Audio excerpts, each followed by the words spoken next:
First of all, Dr. Saqib Ahmed from NHS UK. Dr. Saqib Ahmed.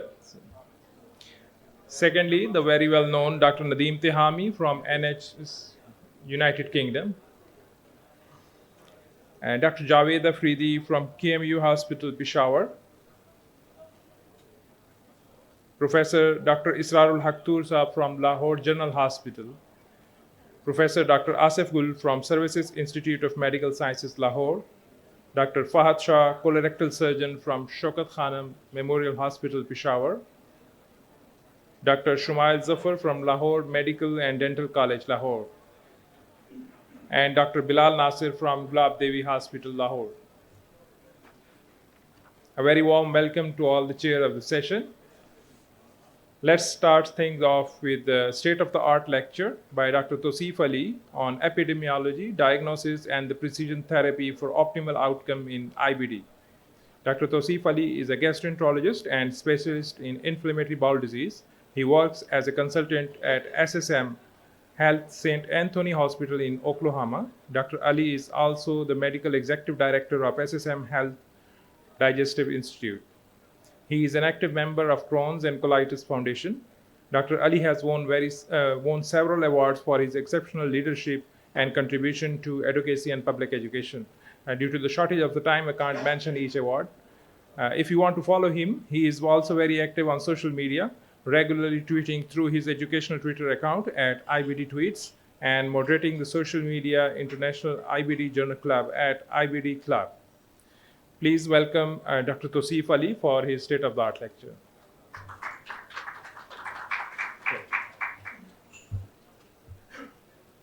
Assalamu alaikum, everyone. On behalf of ACG, I'm going to present my talk today on inflammatory bowel disease, some updates I'm going to share with you. So in the next 20 to 30 minutes, I will be covering the epidemiology of IBD, understanding the diagnostic delays, the disease burden, treatment targets, some medical therapy updates. We are going to have another talk right after mine, and Dr. Amna Subhan will cover that topic a little bit in more detail, and then applying precision medicine and some new concepts that we are learning in inflammatory bowel disease. So if you look at the inflammatory bowel disease, it's not a new disease. At least in Europe, the first case of ulcerative colitis was mentioned in 1875, when actually, it's a very interesting story, that a doctor was charged for a homicide of his maid. And it was thought that he actually poisoned his maid, and she died of a GI bleeding. Later on, an autopsy, it was discovered that she was suffering from a chronic colitis. And that's how the very first description of ulcerative colitis came to the literature. In 1932, the landmark paper published by Dr. Burrell B. Crone in New York, Mount Sinai Hospital, was published. And that's how we recognize the regional enteritis as Crohn's disease also. In 1960s, we discovered in the West that ulcerative colitis is actually more common than in Crohn's disease. However, in 80s, the incidence of ulcerative colitis stabilized and Crohn's disease started to increase in incidence. In 90s, we discovered that it is becoming a global disease with increased industrialization in different countries. The incidence of inflammatory bowel disease is also increasing. So currently, in the West, 0.5% of the population is suffering from IBD. And in fact, we say in the United States that every day there are 10,000 more patients are being added to the pool. So not only the prevalence is increasing, but the incidence is also increasing. And it is becoming a global problem right now. It is estimated that more than 6 million people in the world are suffering from this illness. So if you look at the epidemiological stages of IBD evolution, you will see that in the first phase is called the emergence phase, where you start seeing the emergence of IBD cases. The second phase is called the acceleration in incidence phase, where the incidence is rapidly increasing, not only because we are discovering new cases, but also because our diagnostic modalities and those undiagnosed patients are now being diagnosed. The third phase is called the compounding prevalence. Now the prevalence is increasing. And then the fourth phase is called the prevalence equilibrium, because now your patients are getting older and they're dying. So the prevalence is actually plateauing. So if you look at different parts of the world, you will see that the Western world has already reaching the end of the compounding prevalence. The prevalence is increasing and almost becoming stable right now. In the newly industrialized countries, you are seeing that there is an acceleration in incidence. And perhaps that's what's happening in South Asia also, particularly in countries like Pakistan, India, Iran, and some of the Arab world. You are seeing that there is an acceleration in incidence. And in other parts of the world, there is also reports of emergence of IBD where we haven't seen that in the past. There's not a whole lot of literature that is available for the incidence of IBD in South Asia. Some reports, and I have compiled that here, that in Sri Lanka it's 2 per 10,000. In Iran it's 3 per 10,000, or actually 100,000.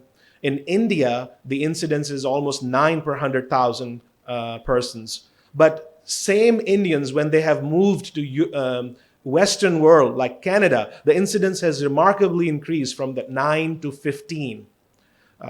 It's really encouraging for us to, actually it's stimulating to us that in Pakistan that we need to make efforts to get us on the map also, to start kind of creating some kind of registry and establishing what is our incidence. I've been coming here for a few years now, and I'm seeing that even in the last few years, every gastroenterologist that I'm meeting, they are taking care of IBD patients in their practice, as opposed to when I was in medical school, we hardly, in my 3 years, 5 years actually in medical school, I saw an IBD patient. Very interestingly, I had a good discussion with one of eminent gastroenterologist from Lahore, Dr. Junaid Mushtaq, who has started this initiative of creating an IBD registry. And so far, the preliminary data from Pakistan is actually validating what we are seeing in South Asia, that there are more patients with ulcerative colitis compared to Crohn's disease. And if you recall, that's what the epidemiological studies show, that in any industrialized country, ulcerative colitis starts first, followed by the other peak of Crohn's disease, and a very complex Crohn's disease. Perianal disease is becoming very, it's actually emerging in countries, in industrialized countries. So you can see that there is a more male predominance as compared to female predominance. We're not sure if this is really truly related to an epidemiological phase, or it's just that females are not being diagnosed adequately or timely. There is an initiative, a global initiative called SAIA, South Asian IBD Alliance. I encourage all of you to become a member of South Asian IBD Alliance to get updates, to get education on inflammatory bowel disease from this alliance. And perhaps even I invite PSG to affiliate with SAIA so that we can collaborate and can do more work on IBD in Pakistan. So what are the risk factors for IBD? We talk about the incidence is increasing. We know that there are genetic mutations. And if you recall, in 2001, the first gene for Crohn's disease was discovered, NOD2 CARD15 genes. It became a very famous board question that what is the gene involvement in Crohn's disease? But for now, we have more than 200 genes that are involved in inflammatory bowel disease. And that really tells us that not one person's Crohn's disease or ulcerative colitis is similar to another person's Crohn's disease and ulcerative colitis. Not only that, we have also discovered that there are many environmental factors that probably can contribute to the rising incidence of inflammatory bowel disease. Hygiene hypothesis, change in our diet, the westernization of our diet, lack of sleep or poor sleep hygiene, use of antibiotics, especially among kids, change in your gut microbiome, lack of physical activity, appendectomy. Very interesting association of appendectomy. And if you recall, appendectomy increases the risk of Crohn's disease. And hot off the press this month, Lancet published an article, a multi-country study, where actually they showed that if you perform appendectomy in ulcerative colitis patients, it actually improves the outcome and actually keep the patient in remission. So medical therapy with appendectomy is actually found to be beneficial in ulcerative colitis. And talking to many of the gastroenterologists here, we all struggle managing some refractory ulcerative colitis patient. So this is a good food for thought and maybe a research project that maybe in those patients where we are having difficulty in controlling their ulcerative colitis, could we do a pilot or a trial study in South Asians and see if appendectomy can also improve their outcomes and can bring them into remission? Of all the environmental factors that we've talked about, the one that's really becoming a hot topic in the West is the microplastics. Studies have now shown that there is more microplastic in the feces of IBD patients, and the burden of microplastic in the feces of IBD is directly correlated with disease activity as well as with the endoscopic inflammation that we see. So the prevalence of microplastic and its role in the epidemiology of IBD is being very carefully and thoroughly explored these days in the West. There's another concept of diagnostic delay in IBD. What we have learned in the last 10 years that, as you can see on this graph, that there are two graphs. One is kind of like a roller coaster ride, up and down. That's what your patients experience. They are in flare, they get better with medications, then they had another flare, then they get better.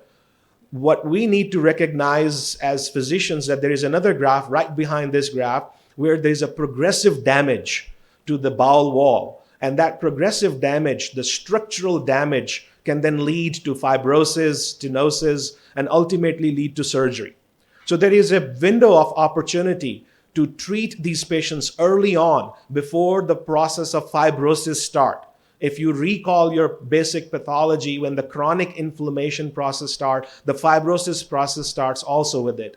Our current medications are anti-inflammatory medications. They are not anti-fibrotic medications. So even if we treat our patients with anti-inflammatory medications, if we have delayed our treatment and the fibrosis pathway has already started, they will ultimately develop stricture or they will ultimately develop penetrating disease. So the key is to offer them effective therapy early on in their disease process.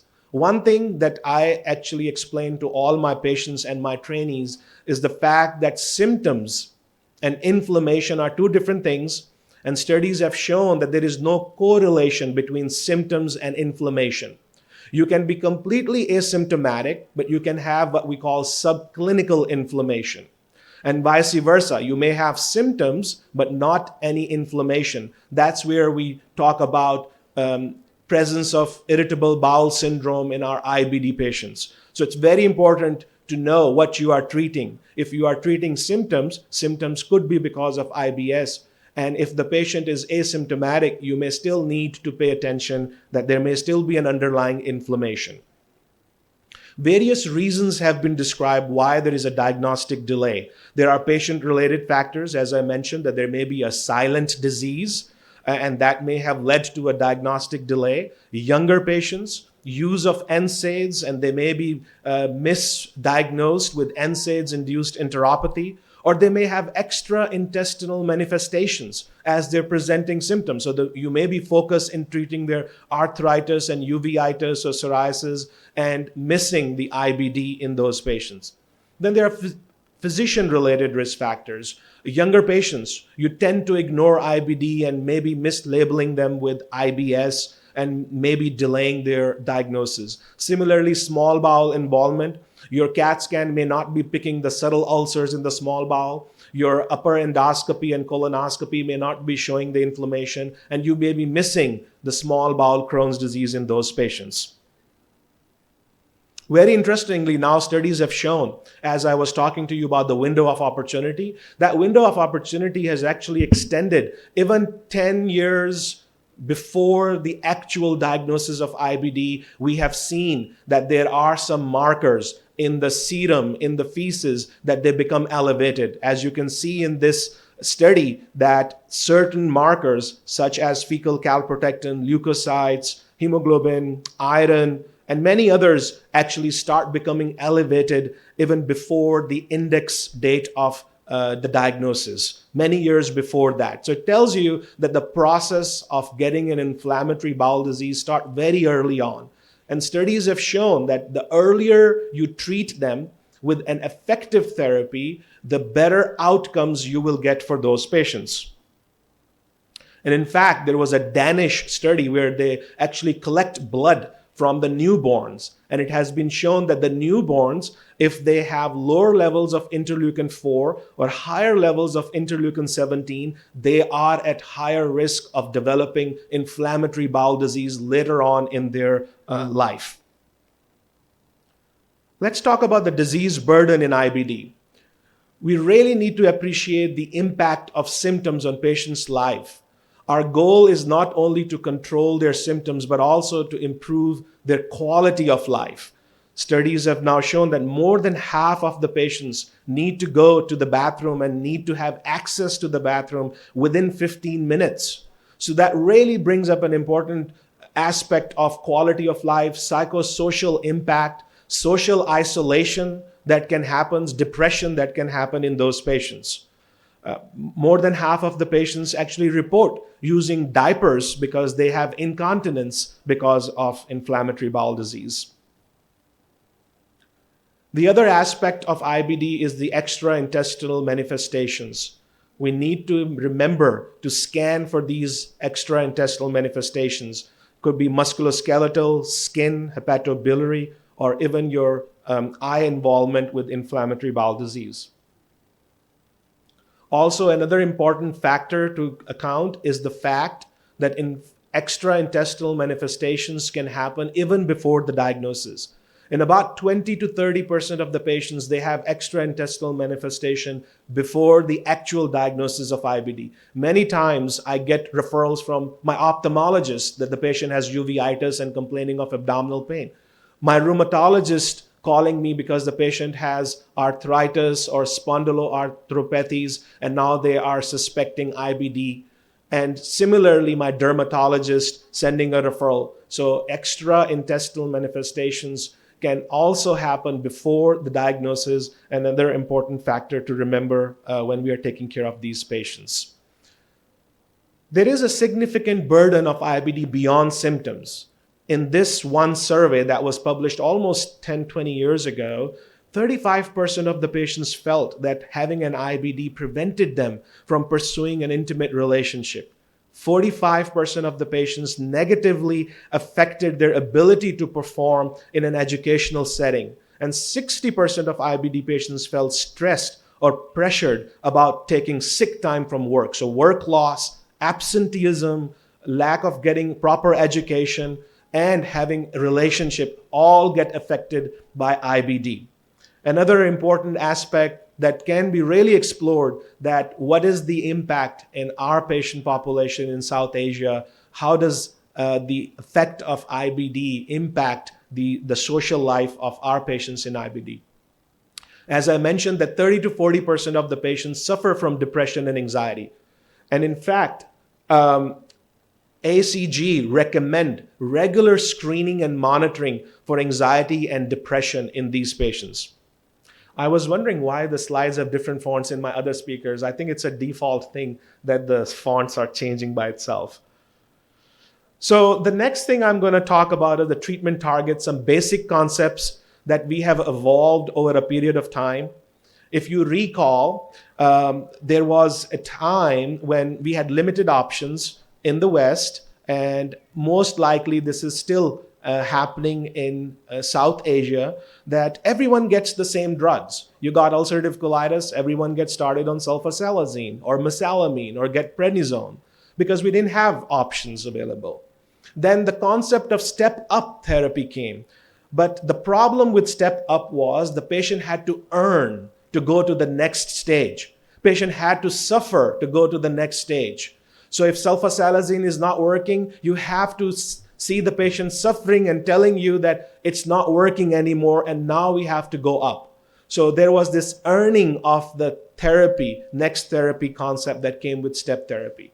Then came the top-down therapy. Why we need to let our patients suffer? Why don't we give them an intensive therapy right from the beginning and then perhaps maybe cut down later? So that was our top-down therapy. And then recently in the last 5-6 years, we learned about treat to target. That why don't we just achieve a treatment targets and define treatment targets right from the beginning? And we'll talk about those treatment targets soon. And then some very novel approaches that we are exploring. Combination therapy. Can we just combine our therapy in the beginning? And maybe then what we call de-escalate our therapy after the induction therapy. Concept that we are learning from our oncology colleagues. Pulse therapy. Give them aggressive therapy when needed and then keep them in a lower therapy in a maintenance phase. And then biomarker-driven therapy. And we'll talk about this in a second.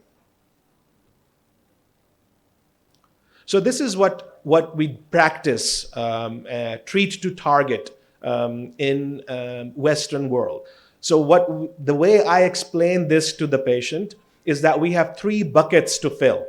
The first bucket to fill is symptom relief. I want you to have symptomatic relief. I do not want you to have symptoms of diarrhea, urgency, and abdominal pain. But that's not where I'm going to stop. We have a second and a third bucket to fill also. Your second bucket is normalization of your inflammation. I want to see your CRP going down. I want to see your calprotectin getting better. And then my last bucket is healing. I want you to heal. I want your bowel to heal. And that's what I want to achieve. So we want to make sure that all 3 buckets are filled before we say that we have a success. Does this really work? Studies have actually shown. This is the famous CALM study, where they combined adalimumab and azathioprine. And they had 2 groups. One group was escalated to adalimumab, added azathioprine, combination therapy based on symptoms. So they started with steroids, they went to azathioprine, then they went to adalimumab, then they increased the dose of adalimumab based on the symptoms.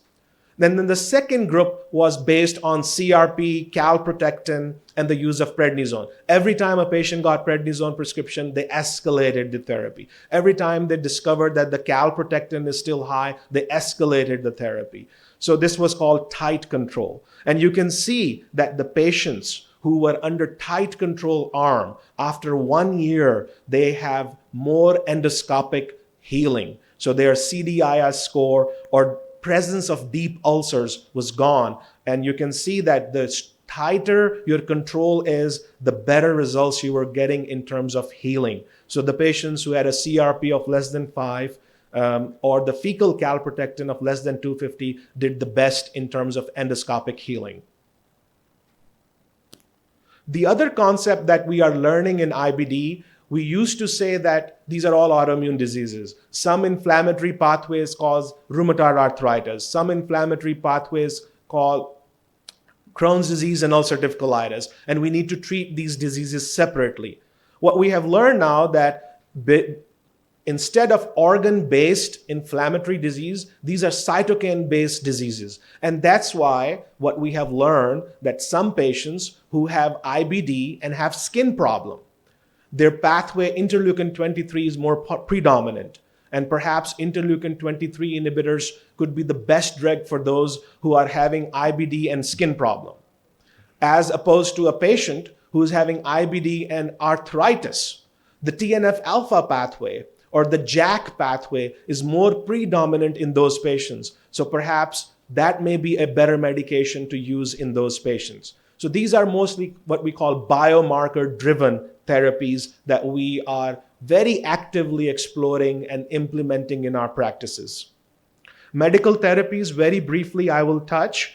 There was a pre-biologic era where we had prednisone, azathioprine, methotrexate. Then the biologic era it started around 1998 when we developed infliximab. When I was entering United States in 2001, we just started using infliximab there, learning how to use infliximab from episodic, as needed therapy to the fact that we learned that now we even actually have to maintain certain levels of infliximab when we are giving them maintenance therapy. And very recently, we have developed, although they're kind of like compounded under biologics, but they are not biologics. Our small molecules, such as ozanimod, etrasimod, these are what we call small molecules. They are not biologics. Another thing, it's a very heavy slide, but what I really want to show you here is that there is a ceiling effect. Even our best therapies, you can see that the maintenance is about 40% in these patients in 1 year. So even if you use one of these best therapies available to us, there is only 40% chance that our patients will maintain remission after 1 year or so. So that really brings up, how can we break the ceiling? And that's where we probably need to learn from our hepatology colleagues, where they actually have broken the ceiling now when it comes to the treatment of hepatitis C. We probably need to learn from our oncology colleagues, where there are more effective chemotherapy agents available now. Early diagnosis, risk stratification, improving care delivery models, improving target-driven management, non-invasive monitoring, all these clinical advances can really help us break that therapeutic ceiling. In the last 5 minutes, I'm going to very briefly touch about how can we become smart when we are using and choosing and selecting these therapies. It's not just selecting a therapy based on a patient having Crohn's disease or ulcerative colitis. There are at least 4 factors that I actually explain to all my patients and my trainees back in Oklahoma, that the first factor is age. You can't use a lot of immunosuppressive agents in a patient who is 65 plus. Pregnancy is an issue. You can't use tofacitinib, for example, in a patient who is pregnant or having a plan to become pregnant, or maybe having a risk of having an unplanned pregnancy. You have to keep that in mind when you're selecting a therapy. Social and financial factors play a role when you choose a therapy. Disease itself, whether it's a limited disease, left-sided colitis, proctitis, maybe you'll do best with topical therapy. Disease severity, extraintestinal manifestation can also help you dictate how you need to select a therapy for those patients. The drug itself, there are many factors. The clearance of the drug. Now we know that anti-TNF drugs, for example, adalimumab or infliximab, has a rapid or faster clearance in male patients compared to female patients. They tend to flush out anti-TNF therapy more than female patients. Obesity also increases the drug clearance of these patients. We have also learned about therapeutic drug monitoring. Now we know that patients with perianal fistulas really need to have high levels of anti-TNF.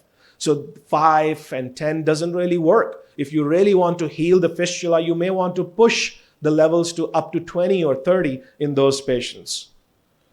Safety is also a factor. Patients with known history of cancer or high risk for cancer, patients who get a lot of infections, they may be better off by selecting something that's safer in those patients. For example, now we have a drug which is a very gut specific. It's called vedolizumab. It blocks the alpha-4 beta-1 beta-7 receptors in the gut. So it's a very gut selective immunosuppressive therapy. Perhaps patients who are more prone to infections may be better with those types of drugs. So as I was mentioning, that the nomenclature has changed. So not everything is a biologic anymore. So I actually don't even use the word biologic, because one of my patients, who was a veteran, and he went to Operation Iraqi Freedom. He came back, and I was telling him that, Mr. Smith, I need to start you on a biologic therapy. And every time he would say, well, Dr. Ali, can I talk to you about this next visit? So after 2 or 3 visits, he actually asked me that, Dr. Ali, can you just stop using the word biologic, because it reminds me of Saddam Hussein, because they think biologics are weapons of mass destruction. So even the word biologics can frighten your patients that it's a very dangerous drug. So I simply just tell them that I have 2 options for you. One is protein-based therapy, such as anti-TNF therapy, interleukin-23, anti-integrin, or small molecules, such as JAK inhibitors or S1P modulators that are available. Monoclonal antibodies have a risk of developing antibodies. Your small molecules don't have that risk of developing antibodies. Similarly, anti-TNF, very good medications for perianal diseases. Interleukin-23 are considered one of the safest antibodies available. Anti-integrin, gut-specific therapy, but they may not work if your patient is having arthritis or skin problem. JAK inhibitors, you have to be exercising caution if your patient has heart disease or high risk for thromboembolism. Similarly, S1P modulators, you cannot use in patients who have heart blocks or macular edema, or your patient is diabetic and you really need to screen them for that. Why the therapy is not working? In my last 1 minute, I may go over 1 more minute, but sometimes you wonder, why my therapy is not working? And this is a cartoon that I developed, and I show it to all of my trainees, that maybe you started a therapy too late and it's not working because the patient has a stricture now, and patient is complaining symptoms because of non-inflammatory reasons to have increased flare.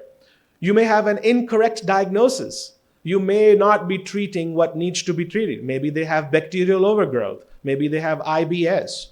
Non-optimization of therapy. And one thing that I'm learning, even in Pakistan, some of us do not optimize azathioprine. In the West, we do metabolites to make sure that the level of azathioprine is around 350 or 450. Before we had those metabolites, we actually look at the leukocyte count. And when the patient developed a mild leukopenia, we know that we were giving the right drug dose for those patients. Incorrect mechanism of action, as I was telling you, that maybe the patient needed an anti-fibrotic drug. Maybe the patient has a TNF pathway and you're giving them JAK inhibitor. Maybe the patient has JAK pathway activated and you're giving them an anti-TNF therapy. Non-adherence. Maybe you are doing the best, but the patient is not taking the medications and being non-compliant and not taking the medications as prescribed. I'm going to skip all these. I'm happy to answer any questions about this. I will bring up the value-based care. There are things that are considered low value-based, and value-based care is also something very important to implement in our practices. And if you look at the low value-based care, mesalamines, and that is my request. Even in the United States, I see a lot of patients who have Crohn's disease and they are on mesalamine therapy. Mesalamine therapy has no role in Crohn's disease. You're just delaying the effective therapy. Chronic steroid use is also a low value-based care. So if you're doing any quality initiative project, you have to look how many times I'm prescribing steroids to my patients. In my practice, if a patient is using prednisone second time, that is a failure on my side that I did not offer that patient an effective therapy. I'll skip all this and I will go to the last slide here. How do I achieve goals of treatment in my practice? As I was telling you, short term, 1 bucket, 2nd bucket, and 3rd bucket. So the first bucket is when I reassess my patients in 2 to 3 months. And I make sure that the symptoms are improving, their calprotectin is improving, and their quality of life is improving. And I screen them from depression and anxiety also all the time. Second is the intermediate goal, or the 2nd bucket, that I assess at 6-month interval or a 1-year interval. I want to make sure that they are actually completely asymptomatic. I want to do either a colonoscopy or some kind of a modality to make sure that the inflammation is improved now. And then my long-term goal, I really want to prevent disability in those patients. I want my young kids to go back to school. I want my other patients, adult patients, to go back to work. And that is when I call the successful therapy, not just controlling their symptoms. So in short, I have 3 simple messages. 1, treat your patient early. Treat smartly and treat deeply, not just symptom-based therapy. This is where I practice in Oklahoma City. This is my dream team. Started with only 3 people, and now I have pharmacist and a dietitian and some other social worker in my practice. And we provide care to our patients in Oklahoma. Thank you so much.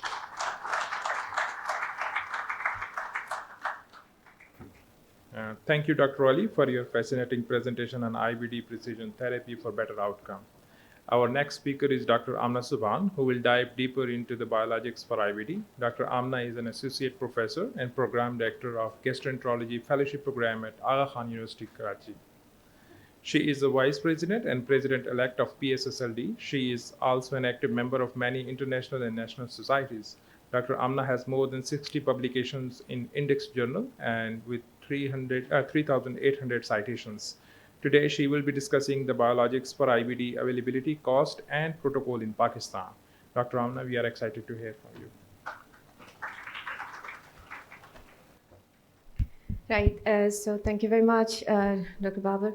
Assalamu alaikum, everyone. I don't see any energy, guys and girls. Assalamu alaikum. Isse bhi achhi energy. Assalamu alaikum. Thank you. I just asked my young colleague that, what do you call it? Aap sab log kaise hain in Pashto? He gave me a small phrase and I said, I'm sorry, it's difficult to remember, but I learned 2 words from him. It's Bkhair Ragle. So, Bkhair Ragle. Thank you very much for all of you to coming. And thank you very much for inviting me. And I don't know what to say for this, that thank you very much for inviting me. Sincerely, I am obliged and I'm grateful to Dr. Kamran and Dr. Sher Rahman for assigning me this topic, which is actually very reflective. And I'll try my best to save few minutes out of these 20 minutes for some reflections from experts sitting over here on this topic, because the literature related to the treatment experience about IBD from Pakistan is very, very, very limited. And thank you very much, Dr. Tausi, for highlighting that was the difference between biologics and small molecules. And hence, I have actually added some few more information in this topic, considering the interest of audience in the management of IBD in relevance to Pakistan, no conflict of interest. So in next probably 15 minutes, I'll be talking about decision-making factors while managing IBD. Tosif has already addressed it. I'll just quickly skip it. What meds are available in the toolbox? What meds for Pakistan in toolbox? And how you can actually decide about on the case-to-case basis in your real-world practice in Pakistan. I think you all will agree that a variety of patients you and me all see whenever we are doing our clinics or where we are doing as inpatients. For instance, there could be a patient, young lady with chronic diarrhea, bleeding per rectum, coming with fistulizing Crohn's disease for the first time. Somebody who's presenting with severe pancolitis, ulcerative colitis, presenting with this, with or without extra-intestinal manifestations. You may actually encounter a patient in your OPD who's non-responsive to infliximab. For the first time diagnosed as Crohn's, a laborer living in a very remote area, for example, Chaman, or some interior of Sindh. How can this person tolerate biological agent on earth when we know where we are existing in terms of our healthcare system in Pakistan? And that put a question in your mind repeatedly, that what should I offer best therapy to this patient? Agree or disagree? Now, I have a question for you. How many of you are still using mesalazine and steroids with or without azathioprine for patients diagnosed with Crohn's disease in your real life setting because of different reasons? Please raise your hand. Mesalazine, steroid, and azathioprine. Okay, so there are so many people because we know that how many people can actually afford these biological agents. There are very few when our healthcare system doesn't support the cost of these therapies.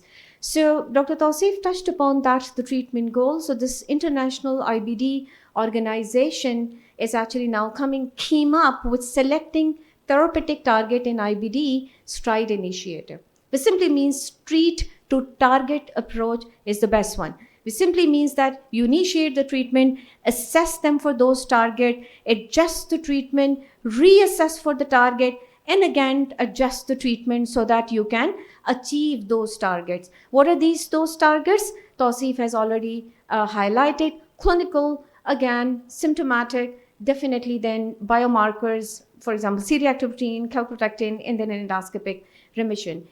An ultimate goal is having these sustained functional remission so that your patient will actually come back to the best quality of life. And that will actually be the best gift you can actually give to your patient as a physician. So when you're sequencing these therapies, and we know that what are the limitations in Pakistan, then you look on case-to-case basis, thus what is most appropriate.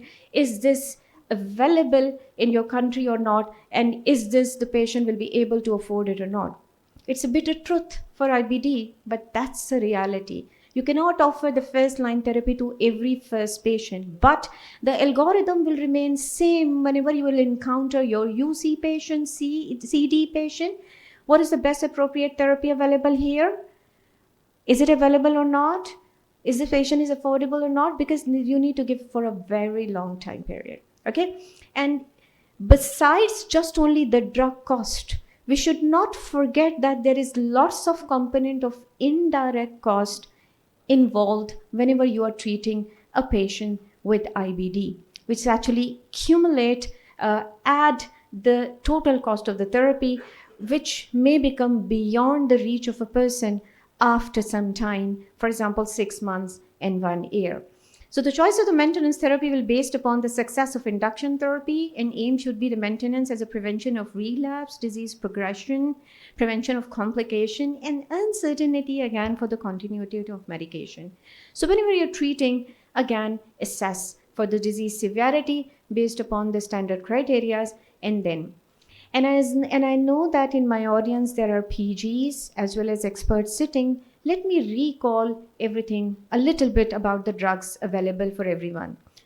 Aminosalicylate, you all are masters, being using for many decades, and whether this is UC, whether this is Crohn's disease. But one observation which may or may not be correct as a single person observation is about the dose. We do use these medications very frequently, but many times the doses are not optimized according to the upper limits. So just remember that mesalazine, like for example ASA, you can give in these doses, whether you are using oral or you are using in a form of rectal suppositories and all. Sulfasalazine, because of the side effects, definitely ASA is preferred. But if somebody is actually having joint pain, there you can use sulfasalazine as that. Moderate to severe disease in UC is being used. Definitely in Crohn's disease in 2025, it's not being recommended.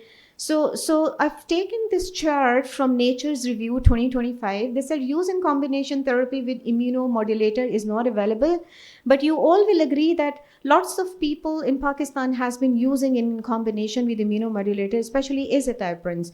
So data is not published, but experience is pretty good as experts. Steroids, we have prednisolone. Budesonide is not widely available, but it could be arranged through the different resources. Efforts needs to be made. Again, the doses is important, the duration is important, remembering their side effect is important. A wide experience of everyone through the immunomodulator agent, including azathioprine, widely used, mostly used by the majority of the experts and all. But in selected cases where the person is not tolerating, we do use cyclosporin, and few people do use methotrexate, and mercaptopurine availability becomes up and down, but this is available.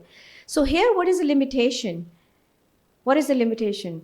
The checking for the TGN levels, again a limitation. So automatically we use per kg weight based dose, but we don't have any idea about are we using the optimal doses or not. So this is a limitation, but yes, we do see good response, rather a very good response with the combination of these therapies, especially in patients with ulcerative colitis. So among the biological therapy, infliximab, adalimumab, these are available in Pakistan. Setalimumab, golimumab, Vido, ostecanizumab, these are not available. Just remember the doses, which are the appropriate doses. So the world has moved forward than these medications to the other molecules, which will be shown in the next slides. So JAK inhibitors, tofacitinib, luckily now we have it.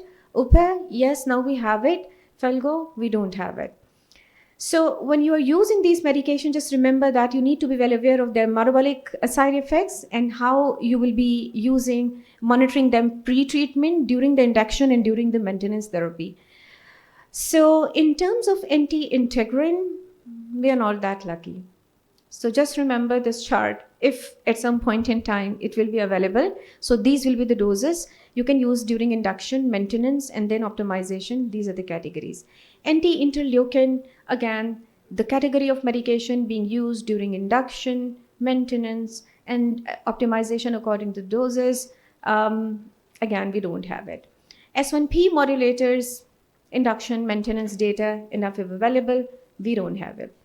It's a very important point Dr. Tausif has mentioned, that be patient.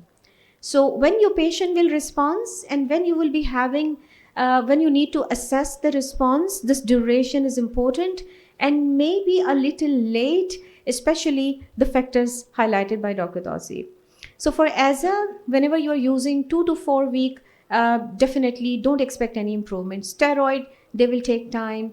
Methotrexate, thiopurine, they will take at least 6 to 12 weeks. Anti-TNF, again, they will take time. Anti-integrin, if you have excess, you are getting it from somewhere else, definitely it will take time. Tofa, usually 12 weeks or 8 weeks when you are starting for the first time. So what do we have in our toolbox in Pakistan? I've slightly touched it. Minosalicylate, wide experience, steroid, wide experience available, immunomodulators available, infliximab available, adalimumab. Previously it was not approved, but now few brands are approved. Now this is available. JAK inhibitor, both of these molecules are available. Now come to the affordability component. So this is a kind of informal information that I have collected for the different medications and their cost. So infliximab, roughly the cost of few vials is like this. Adalimumab, you can see 96,000 at least one dose.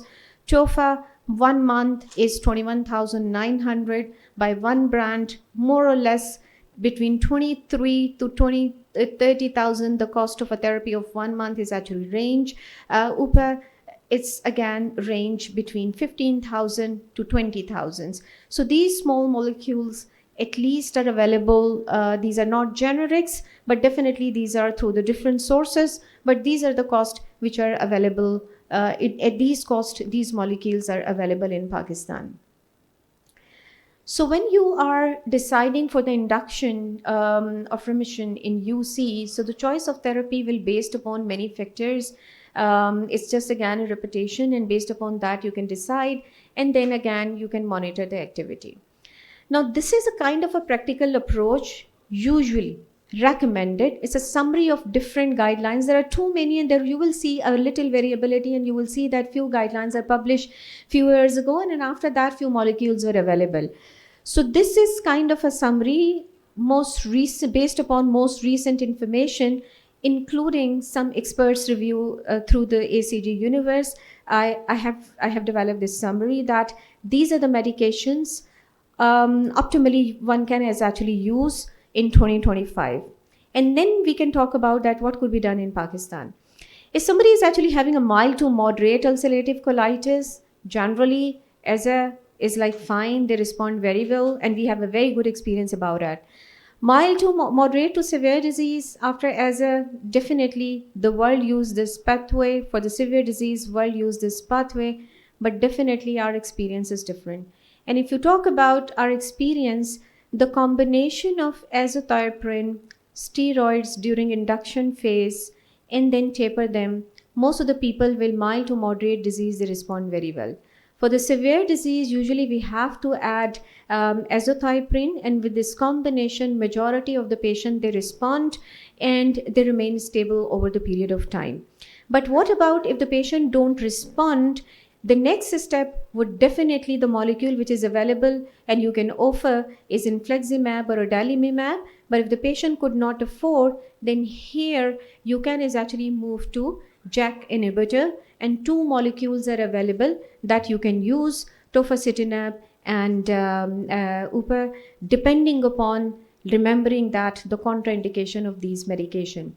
So this slide is actually open for the discussion during the question answer session, that what I think about it, that this could be a backup plan for our patient, what other experts seems about it, because the literature is not there and expert consensus will help people to have a good take home. So what about for the Crohn's disease? So in Crohn's disease, again, budesonide is used for induction.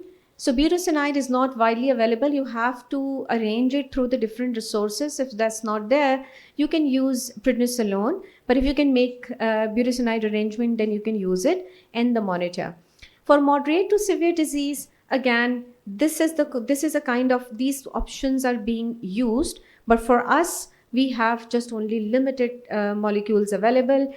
So the traditionally what has been observed previously, again, CD is treated in the same way as the UC has been treated in Pakistan. And if somebody has like started changing and offering infliximab, most of these people are those who can afford infliximab or adalimumab.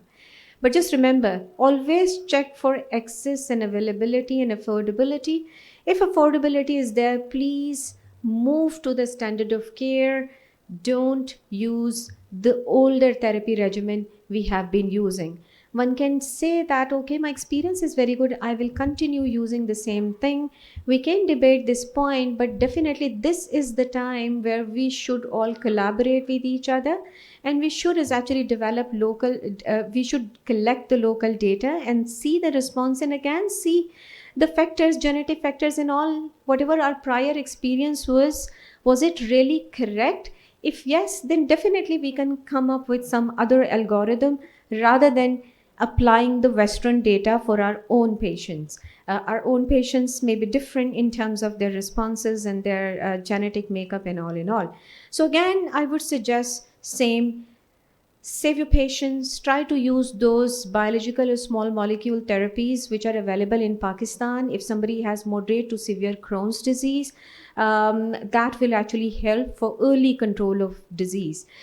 So additional consideration when you are making choices for treatment in IBD, again, for example, somebody who's having a perianal Crohn's disease, better to start with anti-TNF. In here, you can use OPA.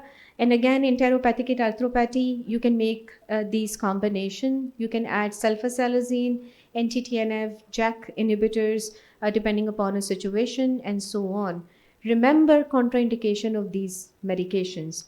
In special situations, for example, pregnancy, tofacitinib, again, OPA, they are not being used. So if your patient is on as a ESA steroids, you can continue safely. If your patient is on infliximab, you can continue safely. If your patient was on some medication which is contraindicated, for example, tofacitinib, then you can consider switching to infliximab if your patient afford.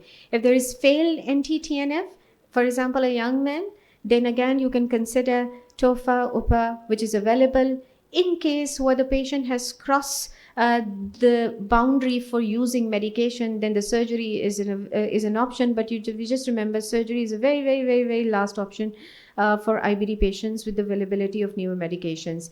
Perianal disease, again, NTTNF and azathioprine, these are the best modality. If person can't afford, again, you can try TOFA. Recently, I have an experience of a young man who's a daily veg worker who presented for the first time with a very, very bad perianal fistulizing Crohn's disease, multiple abscesses formation, and he could not afford infliximab. I started him on tofacitinib with 3 months induction therapy. He did really well. His symptoms are far better.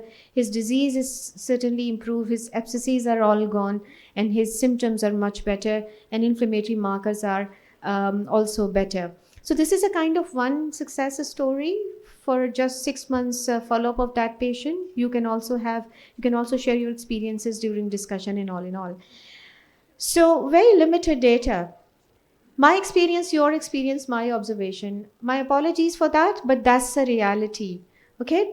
So, but one thing is very obvious, that the disease behavior and the response to the treatment is Pakistan is quite different. At least I had observed this thing for last 1.5 decades practicing as a gastroenterologist, and I believe that you also have this experience, that luckily our patients are having different behaviors and they respond very well to the older medications. But definitely, at least I have observed in my practical experience that the disease behavior is now a little changing. Younger patients who are coming with IBD, especially Crohn's disease, their response rate is a little different. Impact of some environmental factor may be. Tailored treatment is important. Case to case basis, decide. Use treat to target to move through the therapies through the effective management. And whenever you feel that, depending upon the standard of care, the best molecule is again biologics or small molecule, start it. Thank you very much. And we all welcome you in our annual meeting of Pakistan Society for the Study of Liver Disease, scheduled for 6 to 7 December in Karachi. Please mark your calendar, and thank you very much.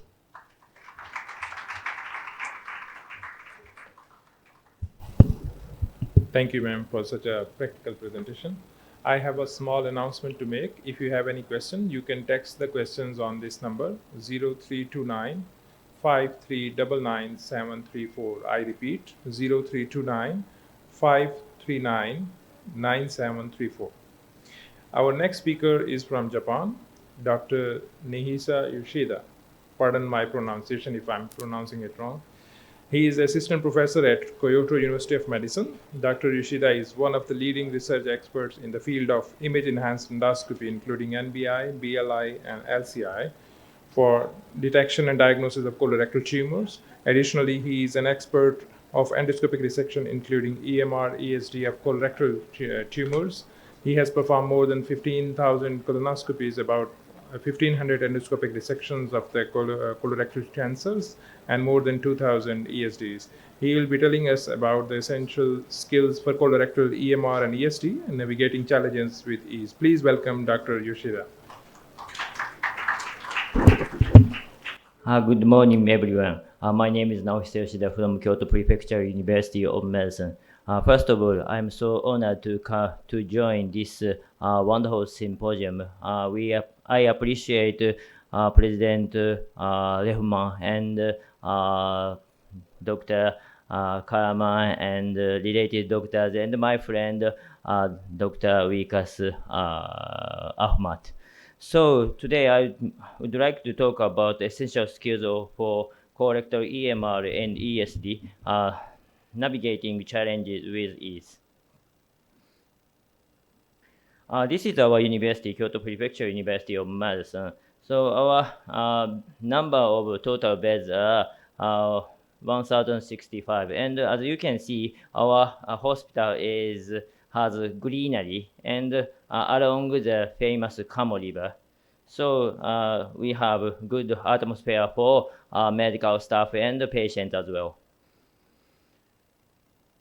And we are performing international collaboration regarding supporting endoscopy training for overseas doctors.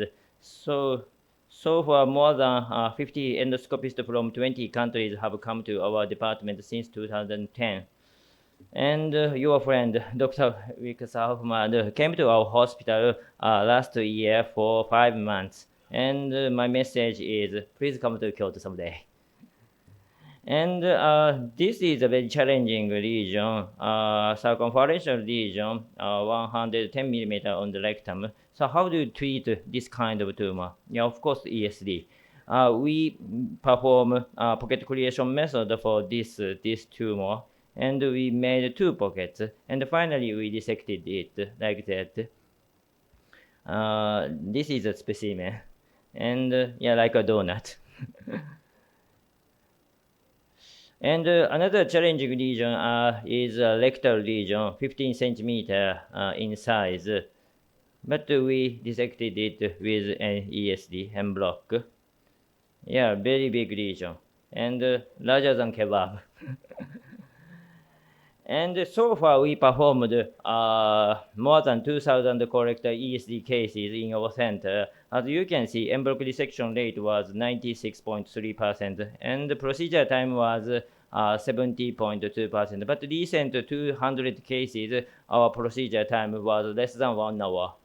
And regarding complications, perforation rate and postoperative hemorrhage rate were 1.8 and 1.5 respectively. So in our national large-scale multi-center study showed en bloc dissection rate was 97.4%. And regarding complications were like that. So almost similar to our results. I'd like to explain some tips for achieving accurate ESD. Injection solution is very important. Don't use saline because normal saline is its elevation disappears very easily. So available sticky solution is different in each country. In Japan, we can use Mucoap. It's a 0.4% hyaluronic acid. And diphtheral care, it's sodium alginate. In America, they use polymer. And in Australia, they use some gelatin. So in Pakistan, please prepare some kind of sticky injection solution for ESD. And there are various kinds of ESD knives. So my recommendation is one of them is Pro Knife. Pro Knife has a small disc and has strong injection function like that. So I would like to show you how to use Pro Knife. Yeah, like that. So Pro Knife can inject and dissection very smoothly. And this kind of vessel also can be dissected with spray coagulation mode and injection again. So you don't have to change this knife to injection needle. So you can continue dissection if you use this kind of knife.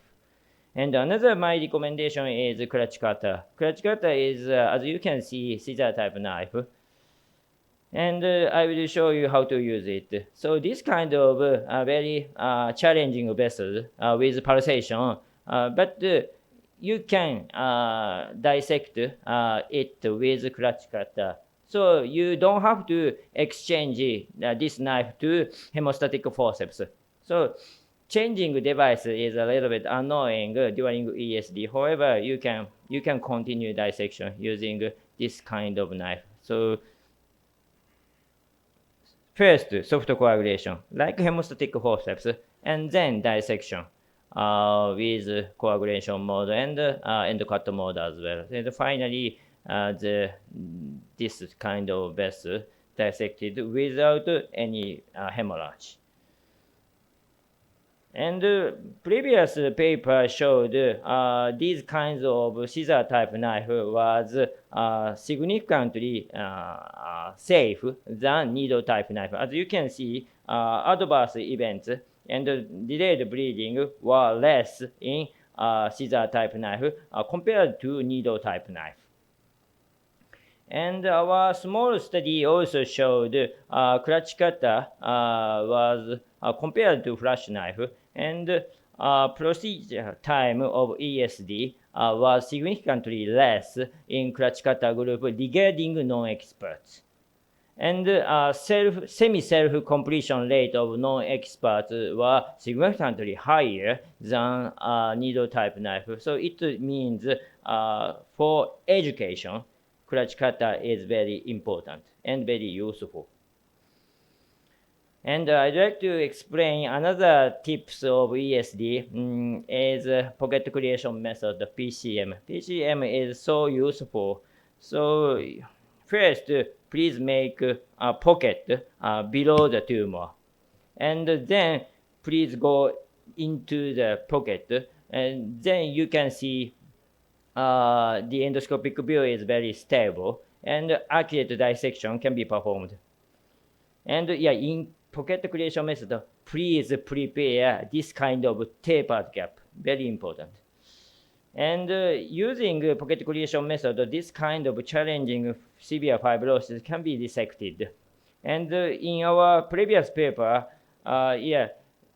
before adopting pocket creation method, that kind of severe fibrosis was very challenging. And for some regions with severe fibrosis, we quitted.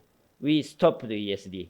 However, using this pocket creation method, as you can see, en bloc dissection rate was significantly higher than non-pocket creation method group. So for lesions which may have severe fibrosis, please use pocket creation method.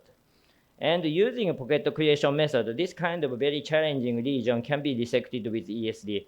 This is a typical indication of ESD on the ascending colon. Not so difficult. However, during ESD, we found this structure. What is this? This is diverticular. However, using pocket creation method, we dissected it without any perforation. And this is another very challenging lesions on the orifice. Very challenging. Before adopting pocket creation method, we didn't ESD for this kind of lesion. However, using the ESD, like that, we could dissect it. So pocket creation method is so useful for challenging lesions with severe fibrosis. Another tip is traction device. In Japan, there are several kinds of traction devices, but the most frequent traction device is SO clip. SO clip is like that. Clip has string. And it's like surgeon's left hand. So lesion is pulled up on the opposite wall. And these are another traction devices.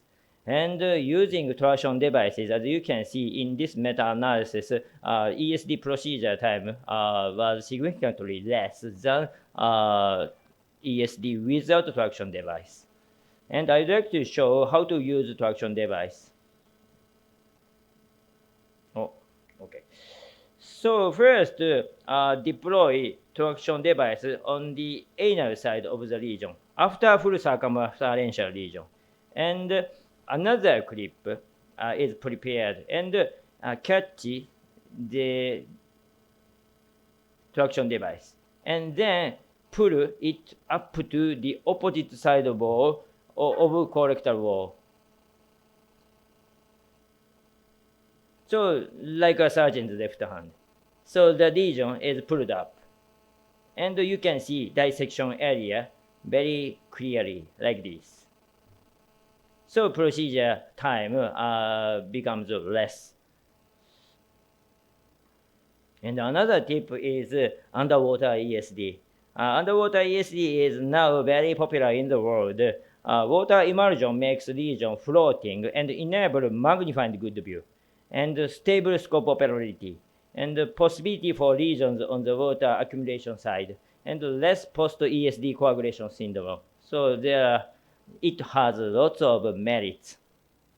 I would like to show water pressure, underwater ESD. But recently, our institution used some gel instead of water.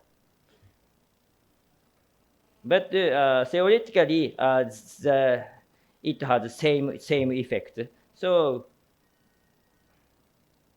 now underwater, and the bleeding happens. However, bleeding point can be found very easily, like this.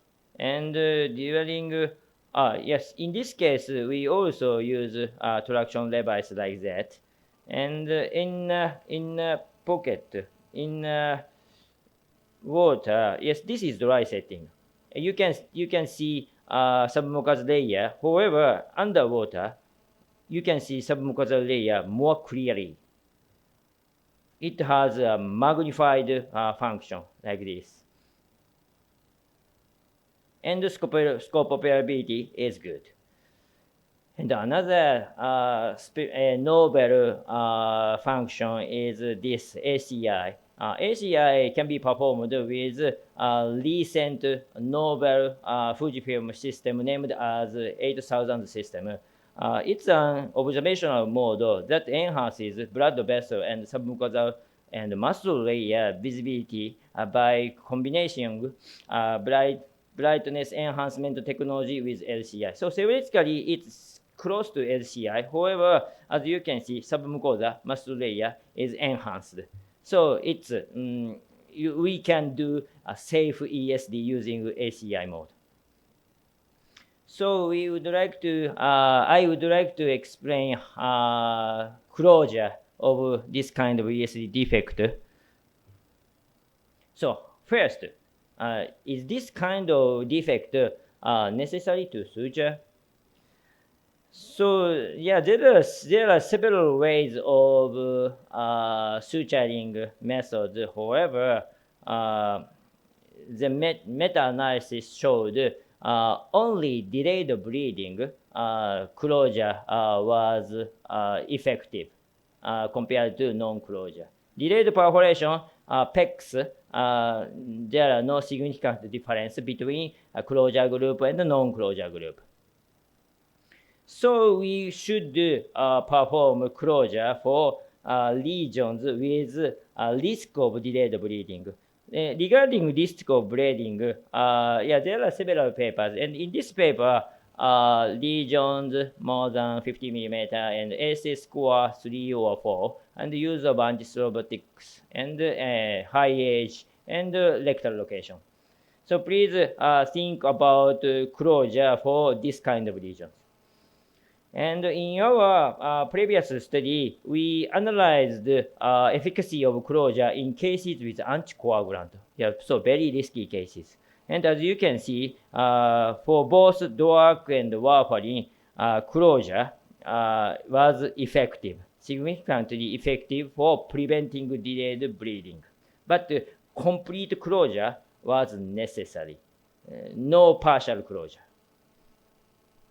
And surprisingly, the effect of closure for cases with anticoagulant was only achieved in right-sided colon. So please do closure for right-sided colon for patients with anticoagulant. And various closure techniques are reported. However, most of them exceeded more than 10 minutes for closing time. So I'd like to show some devices. Yeah, these are very important, very useful devices. However, they are not released in Japan. And as you know, it takes lots of time, more than 30 minutes. And we have a real suturing device named as Stuart from Olympus. Yeah, it's like surgeon suturing using endoscope, a very challenging, very difficult device. However, using this device, we can do endoscopic full thickness dissection. So first, a full circumferential incision is performed, and then put the lesion up to the opposite wall, and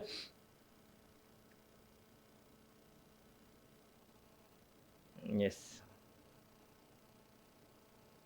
So dissection is continued using this kind of forceps in this region. But please do it only for rectal region. Colonic region, very dangerous. And after resection, yeah, of course, there are muscle defect.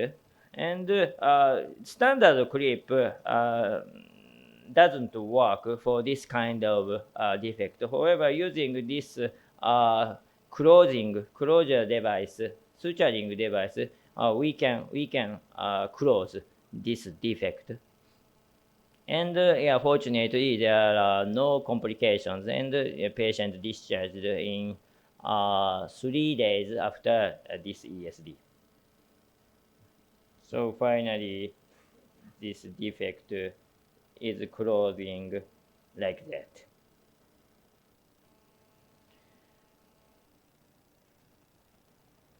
Another tips is underwater clip method. It's also very useful. So under air like that, the defect is very big. However, underwater, the defect becomes shrinked. So it's easy for closing using clips. In this case, we use regular standard open or reopenable clip, and you can see the defect is shrinked, and we do clip like that. But yes, of course, lots of clips are necessary. However, you can use this for various sites of ESD, including colorectal ESD, like this. So first clip, very effective. So the defect is closed mostly. And another technique is clip and line method. It's also very useful, but it's a little bit difficult for assistants. But please read this kind of paper. And another method is origami method developed by Professor Yahagi in Japan, like that. This method only requires lots of standard clips, so for muscle closing, and finally mucosa closing. So lots of clips like that, but very useful. And dual action tissue closure device is recently released in Japan. So it's very useful for this kind of deep defect after EFTR. So please use this kind of device in some cases.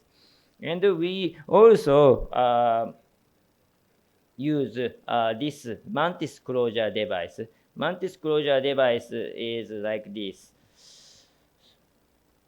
So this kind of defect after ESD, first mantis device is deployed like that, and catch the anal side mucosa, and yes, and this device is very unique. We can rotate by endoscopist, not assistant, and push this anal side mucosa to the oral side mucosa, and open and close and fire. And additional clips are necessary for closing this defect completely. But in this method, ESD procedure, closing time is very short. I would like to show it. So closure time is only 6.9 minutes, so much shorter than other closing techniques. So please use this technique in Pakistan as well. And next topic is EMR, but the time is over, so skip. And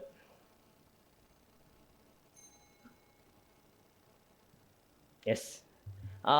Today I've introduced the essential skills for colorectal, not EMR, but ESD, navigating challenges with ease. So please implement these techniques in Pakistan. Thank you for your kind attention.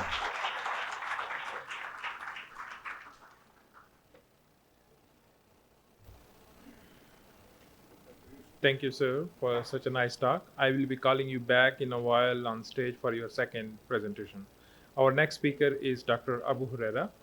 Dr. Abu Huraira is currently the staff physician and core faculty for GI fellowship program at Advent Health, Orlando, Florida. He is Assistant Professor of Medicine at University of Central Florida. Please welcome Dr. Abu Huraira, and his title of the talk is Intestinal Insufficiencies, the Management Strategies. Please.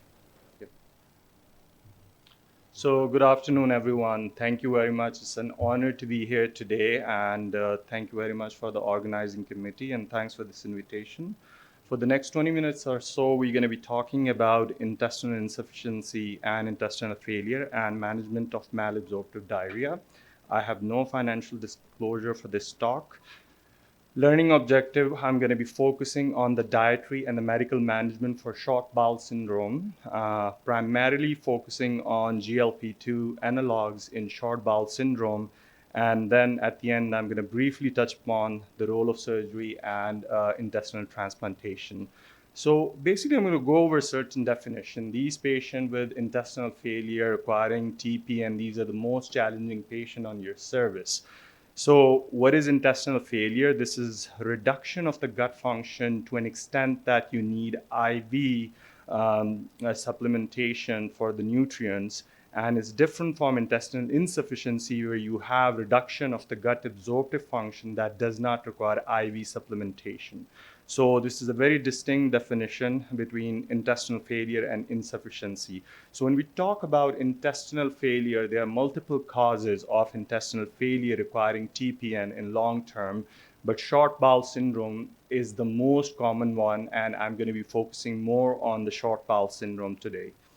So what is short bowel syndrome? It's a malabsorptive syndrome. It's related to reduced gut length that results in inability to maintain nutrition, hydration, electrolyte, micronutrients consumed in a normal diet.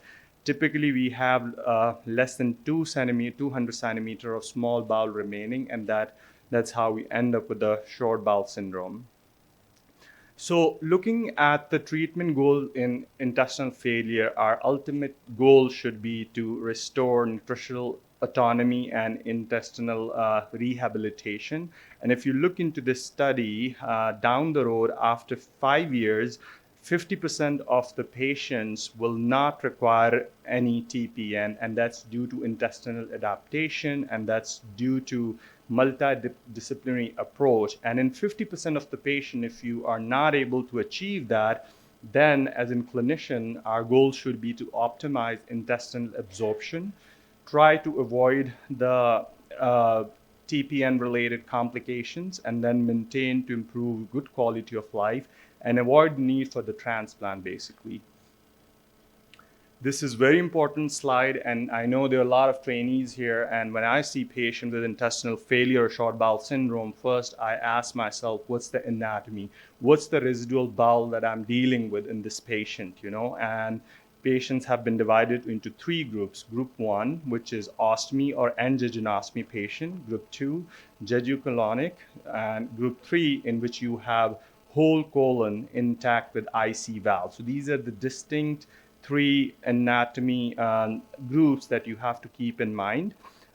If we look into the distribution, group 1 and 2 are the most common one, and the least common one is group 3. And there is this length of bowel remaining that would keep you independent of TPN requirement. And in group 1, it's 100 to 115 centimeter. In group 2, it's 60 to 65 centimeter. And in group 3, it's 30 to 35 centimeter. And if you look into the causes, group 1 is most commonly seen in IBD patients.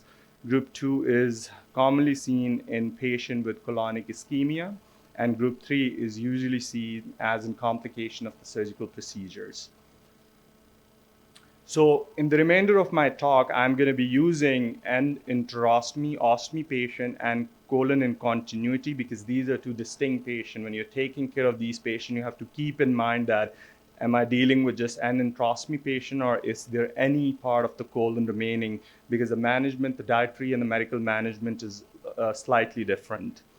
So risk factor for the permanent small bowel short gut syndrome is basically, which I just talked about, is the remnant bowel length. And other than that, you have residual disease in the remnant bowel, absence of colon, degree to which adaptation has occurred, time on PN, and nutritional status of the patient. So colon is an amazing organ in the body. We all know that it helps. It's the main organ in which there is water and sodium absorption, but most of the time you forget that it has some decent role in carbohydrate and fat absorption as well. And how it is, it is a decent organ where there is carbohydrate fermentation into short chain fatty acids, and which leads to absorption of the carbohydrates, and we can salvage up to 1000 kilocalories per day. Same with the fats, you can salvage up to 500 kilocalories of calories per day. Not only this, but it has a critical role in adaptation by promoting adaptation hormones through GLP-1, GLP-2, PYY, and also there is role of microbiota, and there is IC valve intact. So intestinal adaptation is a very important topic, and if you see patient with just ostomy, there is very poor intestinal adaptation. And if we look, if these patients are 100% these patients are started on TPN, by end of 3 to 4 years, you will see only 20 or less than 20% of the patient you will be able to wean off of TPN. So it's very hard to wean them off of TPN if you just have an enterostomy. As compared to colon in continuity, these patients, more than 50% of the patient, you should be able to get them off of TPN based on numerous studies. So now I'm going to be focusing more on the medical management for short bowel syndrome. And my first, I'm going to talk about nutritional and hydration support, followed by medical management. So this is a nice summary of jejunostomy patient and also patient with colon in continuity. We should encourage them to eat as much as possible. Hyperphagia is very important for these patients. We should not restrict them, and they should eat in small frequent meal 5 to 6 times per day. As far as macronutrients are concerned, patients with colon in continuity, we should primarily focus on complex carbohydrate because, as I just mentioned, colon also play a decent role in the carbohydrate absorption, and this is slightly different than ostomy patient, in which you have to give little bit restricted carbohydrate as compared to when you have colon. Moving on to the fats, patient with colon in continuity, you have to restrict fat because fat can play a role in the kidney stone formation, which I'm going to talk about. And then if you have colon in continuity, you have to put them on oxalate restricted diet. So how we form oxalate stones basically. So in normal colon, when calcium combined with oxalate, it forms an insoluble complex and it's excreted. So it's not a problem at all. But if you have fat malabsorption, you have long chain fatty acids, which combines with calcium, forms an insoluble complex and is excreted, and hence oxalate is reabsorbed, leading to the formation of calcium oxalate stones and also nephrocalcinosis. So if you have this situation, what are the treatment options? You have to make sure that you have to maintain high urinary output, which reduces urine calcium oxalate supersaturation. You have to put patient on low oxalate diet, which I just mentioned. Again, you will ask patient to have low fat diet because if you have more fat, it's going to combine with calcium and is going to lead to more absorption of oxalate and leading to more stone formation. And again, normal calcium diet, because as you know, calcium play an important role in the metabolism as well, and encourage them with the calcium supplements. So that's how if you have patient with colon in continuity. One major mistake that I have seen in our practice when we have patient with just ostomy, we encourage them to drink as much as fluid, and it's not a good practice. Most of the time it's hypotonic fluid, which drags more of the sodium from the bloodstream and causes dehydration and electrolyte disturbances. So we should actually discourage that. This has been shown in the study by Nightingale, and if you see that in the dotted line, you can see the oral intake for the ostomy patient. And in reflection to that, when you see jejunostomy output, it actually runs parallel and even more. The more you give, the more output you're going to get. And that's a mistake I see all the time in our practice. So solution to this is we should tell patient to have an electrolyte mix of 100 millimole of sodium, which leads to more absorption of sodium and water, and there is less loss of sodium. And ORS is very good. It's very cheap. We can tell patient to consume more of ORS, oral rehydration solution, for ostomy patients. So further moving on to the medical management, I'm going to be focusing on, in the next few slides, I'm going to be talking about the various medical treatment options that we have. Anti-secretory therapy PPIs. PPI double dose is extremely important if you have colon incontinuity. Recommendation as per British guidelines is to use them for 6 months and then try to wean it off, because we don't want to use PPI for long period of time because of their potential side effects. And again, but if you have patient with enterostomy, it's very, very hard to wean off PPIs. They usually need PPIs lifelong. Why PPI in these patients? Because as we know, after the surgery, there is gastric hypersecretion and there is increased bowel transit. So it has a major role when we give them PPI in patient with enterostomy to decrease the secretions. Other than that, we have somatostatin analog, which are anti-secreting agents, and octreotide and lanreotide are the options available. But the evidence to use this is when I was in my fellowship, I used to have like octreotide all the time. But now as an attending, I'm no longer using it. But if you look at the data, it's very poor. As much as positive studies we have negative studies. So not a big fan of octreotide and lanreotide anymore. And if you look at the side effect, there's nausea, hyperglycemia, cholestasis, which is already a problem with short bowel syndrome, diarrhea. And there is also some studies showing that it can inhibit actually GLP-1s and 2. And basically, you need GLP-1 and 2s for the intestinal adaptation. So in my personal opinion, if I have a patient which is refractory with ostomy output, I would rather, I would carefully monitor them and use them case by case basis.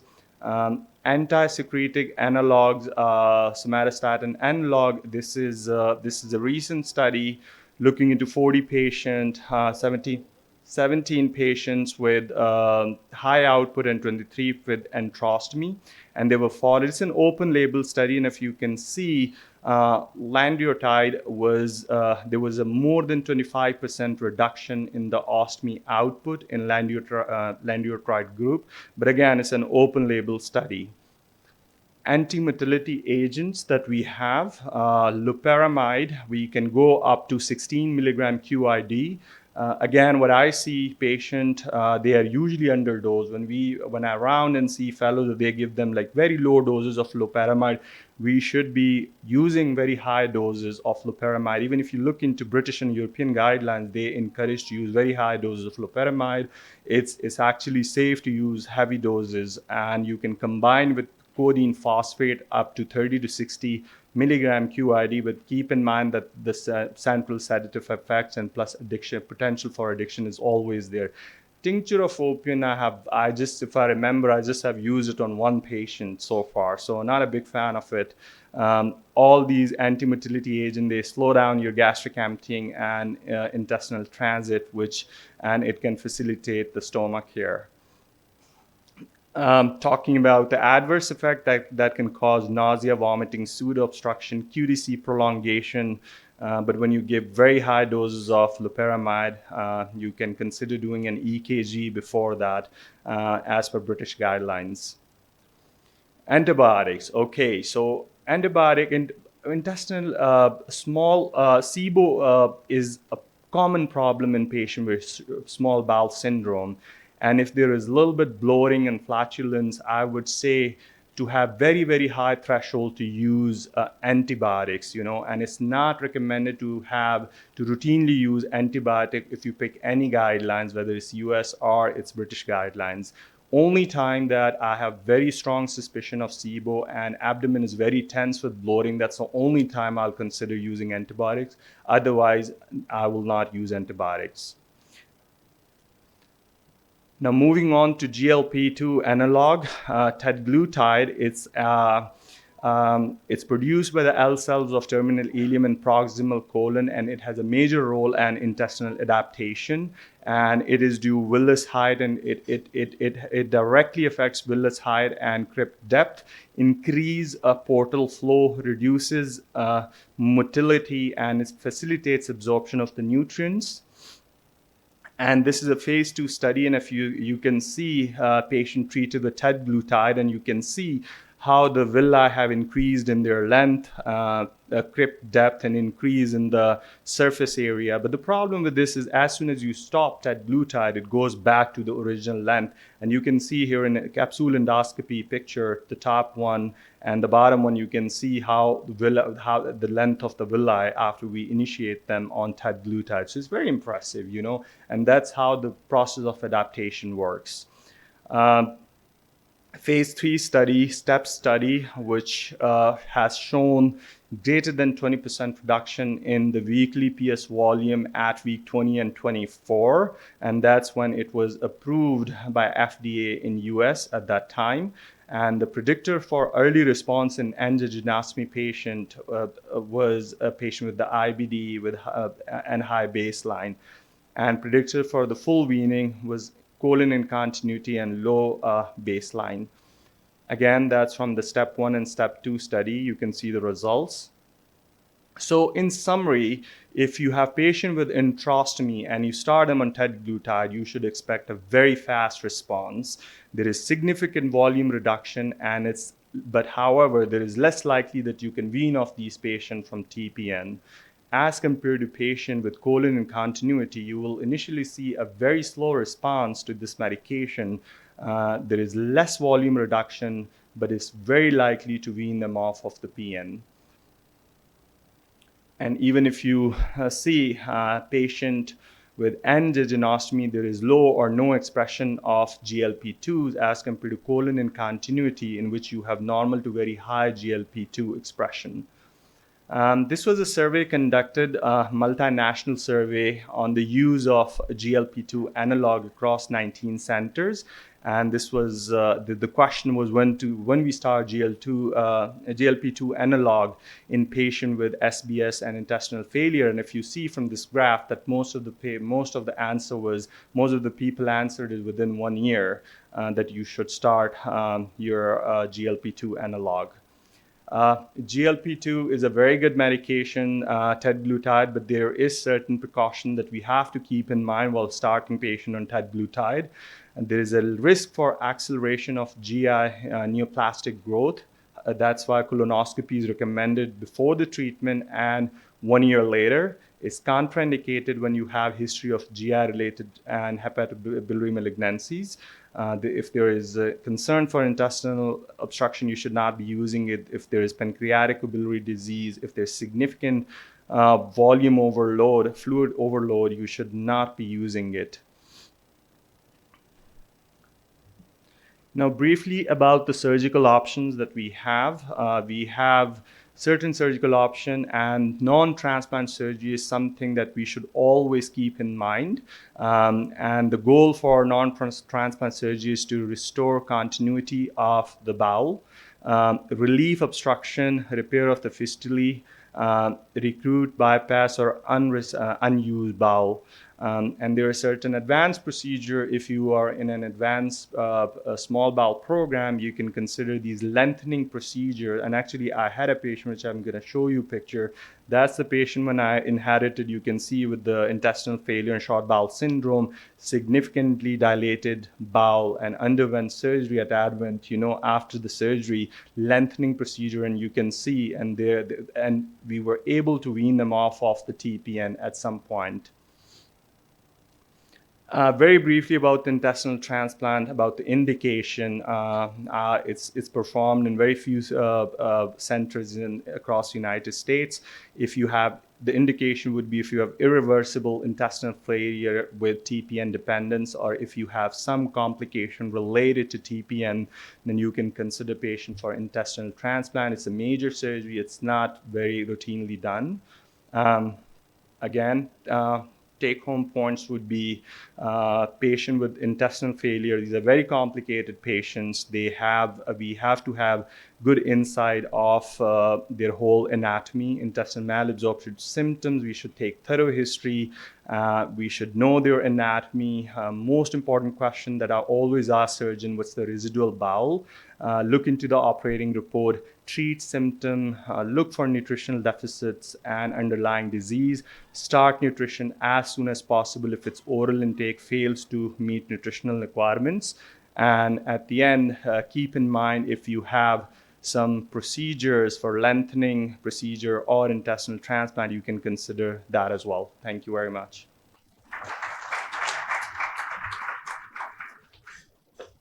Thank you, sir, for the nice presentation. Now, I would again request Dr. Noshida Yashida to come on stage for his second talk on improvement of adenoma detection rate, optimal use of image-enhanced endoscopy.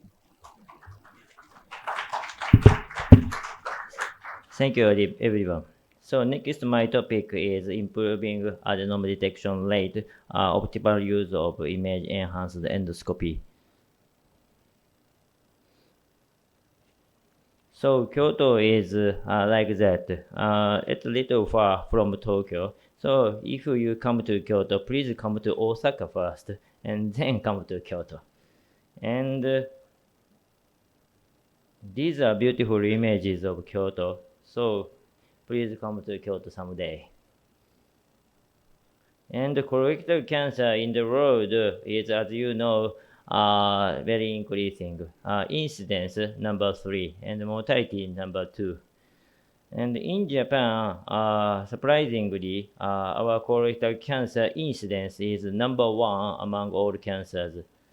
And about mortality, second among all cancers. However, regarding female, as you can see, number 1 among all cancers. So we have a big problem about colorectal cancer.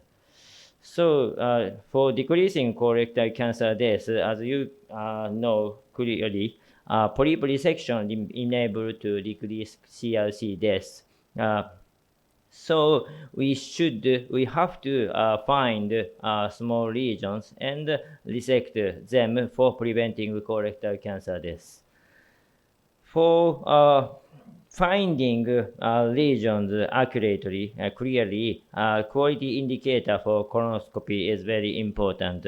So gastroenterology journal shows bowel prep more than 90% good status, and cecal intubation rate more than 90%. So withdrawal type 6 minutes, more than 60 minutes.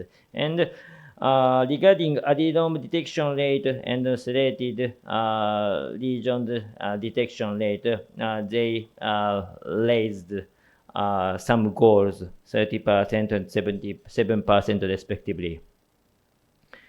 So for achieving these rates, we should use IEE and AI. As you know, polyp miss in colonoscopy is reported in many journals. Median polyp miss rate was 26% in gastroenterology journal. And there are various risk factors about polyp miss. One, polyps less than 5 mm. Second, poor preparation. Third, flat morphology. Fourth, serrated polyps. And 5, right-sided colon. So we should care about these lesions. And regarding IEE, narrowband imaging is used in the world. Initial NBI was, as you can see, very dark and low resolution. However, recent next generation NBI is like that. So brightness and resolution were improved. And in 2020, EVIS X1 was released as LED endoscope worldwide. White light imaging and NBI enable bright and high resolution views like this. And also TXI and RDI, which are a new mode for detecting polyps and for detecting vessels, have been launched. So everybody, please find a lesion in these two pictures. It's very challenging under white light imaging if you use EVIS X1 model. However, using NBI, you can see lesions very clearly.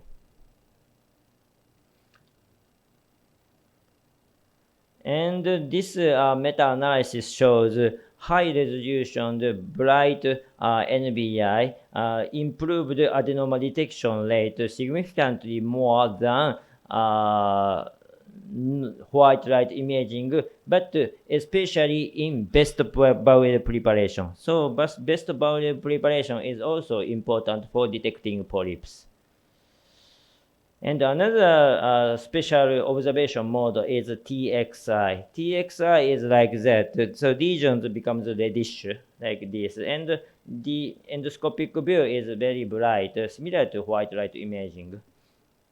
So using this TXI, this kind of challenging adenoma is enhanced like that. So NBI is like this. So regarding SSL, these are very difficult to be found in white light imaging. However, TXI, you can find this monitor is very reddish here and there, but better than white light imaging. And NBI is like that. Yeah, NBI is also very useful. But so we previously compared lesion visibility between NBI and TXI, which is better for detecting polyps. So using this kind of scoring system, excellent to poor, we calculated these scores for 101 lesions of adenoma and SSL. As you can see, TXI scores like that, NBI is like that. Of course, TXI is better than white light imaging significantly. However, TXI versus NBI, no significant difference. So TXI, NBI, yeah, you should use these modes appropriately. Appropriately is like this. So as you know, NBI in poor preparation is like this, very dark, and feces becomes reddish. So you can find this lesion. However, it's difficult. In white light imaging, you can find this lesion very clearly. And surprisingly, there is another lesion here. So NBI shouldn't be used in poor preparation. However, if you use TXI, feces becomes yellowish, and you can find the two lesions very clearly. So in poor prep, please use TXI. And there is a randomized control trial for comparing TXI to white light imaging in 5 centers multi-global study in Europe and Japan. And as you can see, the adenoma detection rate of two modes are like that. So TXI was significantly more than white light imaging. And we also performed randomized control trial for comparing NBI to TXI. But our trial was very unique. First, observed white light. We using white light imaging for right-sided colon, cecum to hepatic flexure, and then we reinsert endoscope to the cecum again, and NBI 30 seconds observation and TXI 30 seconds observation were compared. So we compared missed polyp in white light imaging. Those lesions could be found using TXI or NBI. And I will show you, I would like to show the movie in this method. So first observation with white light imaging like that for only right side colon. And then the insert endoscope to the cecum again and change it to TXI, and you can see these regions. So these regions were missed in white light imaging. However, we could find it using TXI 30 seconds additional observation. And we compared these two modes using additional 30 seconds observation. And surprisingly, as you can see, there are no significant difference between TXI and NBI. So it means please implement NBI or TXI additional 30 seconds observation for preventing polyp miss, because both modes increase adenoma detection rate of about 10%. So very useful for detecting missed polyp. And I'd like to talk about Fujifilm's endoscope. So LED endoscope named as Elixio. So Elixio enables us to perform LCI for lesion detection and BLI for lesion characterization. And using linked LCI, so as you know, BLI is almost similar to NBI. So in poor preparation, BLI is like that. Not so good. However, if you use LCI, the lesions becomes reddish, and the feces keeps yellowish, not reddish. So it's effective even in poor preparation status. And there are lots of randomized control trials for comparing HCI to white light imaging about adenoma detection rate. And you can see in this metastatic review, adenoma detection rate was significantly higher than LCI. And after this meta-analysis, there are several papers for comparing LCI to WLI. And this is from our national, our multi-global randomized control trial. As you can see, LCI was significantly more in adenoma detection rate than white light rate imaging. And also, SSL detection rate was more in LCI. And in another paper from India, they analyzed LCI with cap and cap only and LCI only. And as you can see, these three modes are significantly more in adenoma detection rate than white light imaging. So please use LCI with cap or cap only or LCI for improving adenoma detection rate. And we also analyzed the additional 30 seconds observation with LCI. As you can see, adenoma detection rate was increased to 36.9% from 26.2% using additional 30 seconds observation with LCI. So please use this observational technique in LCI, similar to NBI and TXI. And regarding AI, as you know, there are various AIs for colorectal observation and colorectal diagnosis in the world. Would like to explain CAD-I. CAD-I is available for white light imaging and also LCI. And for characterization, BLI is available.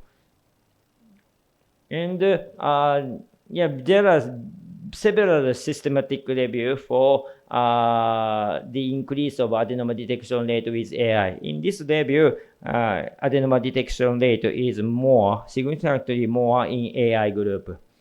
So we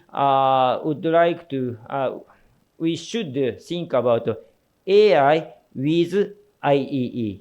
IEE is like NBI, TXI, LCI. So if these two modes are combined, so adenoma detection rate may increase more or not. So we checked it using this kind of very small study. So first, we observe whole colorectum using CAD-I. And if the CAD-I find a lesion, we decode a movie like that. So one movie is endoscopic view with CAD-I, and another movie is endoscopic view without CAD-I. So we collected those two kinds of movie for one lesion and evaluated those movies for endoscopists. So please find the lesion as an evaluator in our study together. So this is very difficult. However, LCI enhance lesions. So it is a little challenging. However, CAD-I could detect this lesion. So then we checked it with CAD-I in the same region, in the same movie. So you could find the lesion here again. Yes, here. So we calculated these rates of detection by endoscopist. As you can see, movies without CAD-I in LCI group is like that. However, using CAD-I, the rate was increased like that. So even if you use LCI, CAD-I was effective for finding lesions. And there is a very interesting randomized control trial for comparing LCI versus LCI with AI, like our previous study. And as you can see, LCI with AI, the adenoma detection rate was significantly higher both in experts and trainees compared to LCI group. So LCI with artificial intelligence improved ADR regardless of endoscopist skill.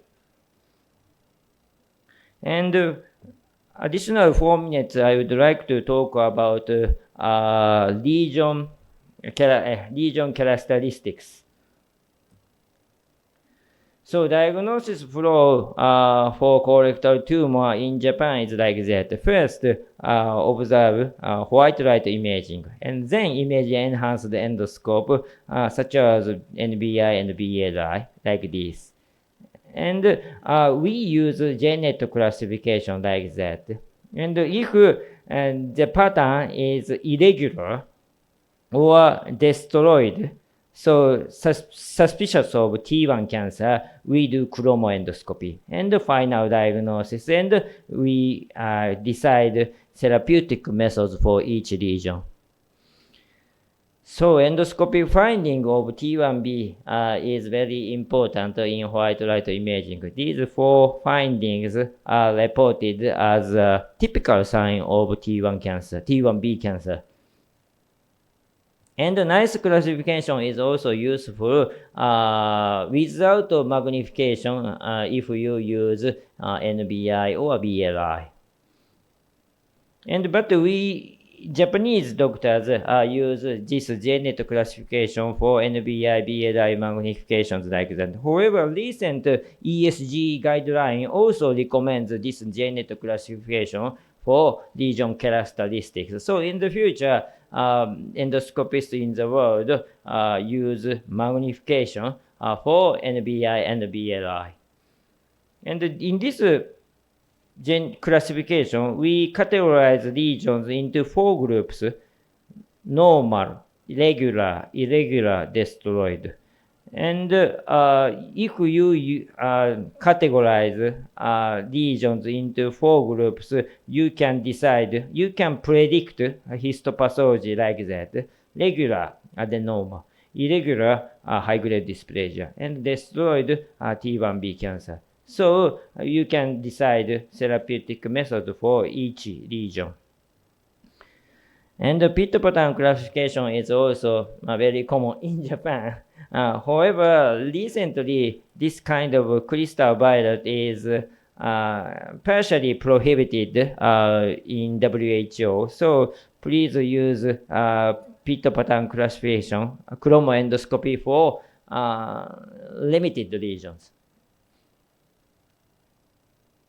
So I would like to show case presentation. So how do you treat this kind of tumor?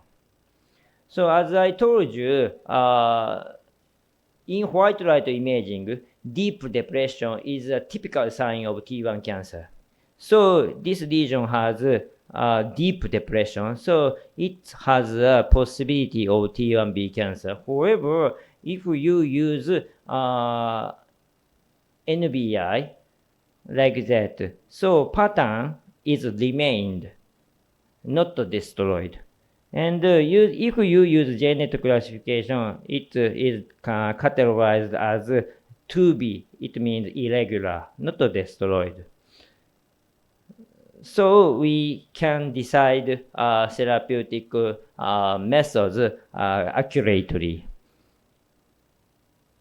So magnification endoscope is theoretically necessary for genetic classification. However, recent endoscopes enable to close the lesion with good focus, about 2 mm, and it has a kind of magnification function. So please try NBI BLI for lesion characterization. And yeah, we resected it en bloc using ESD, and like that, we got achieved complete histopathological resection.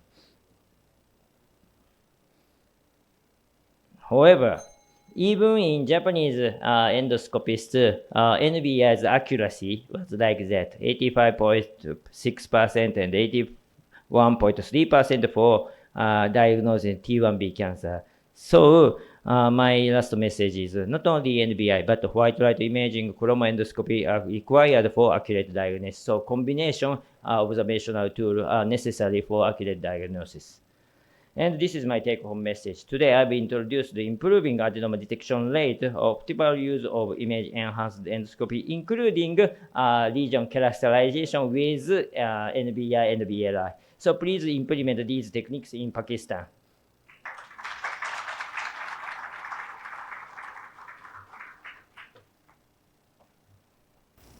Thank you, sir, once again for the wonderful presentation. This was the last of the presentations in the section. Now we have the house open for the questions. Fantastic sessions and brilliant moderation. So many congratulations to all speakers. Now we are short of time. Dr. Nadeem, just one announcement. Prayers time is 1:30 p.m. It's not 1 p.m. So after question and answer, we will be having break for prayers and lunch. The lunch for the delegates will be served in the terrace area, and for the faculty it will be in the back of the hall. So we are overwhelmed with the questions that we have received on the WhatsApp.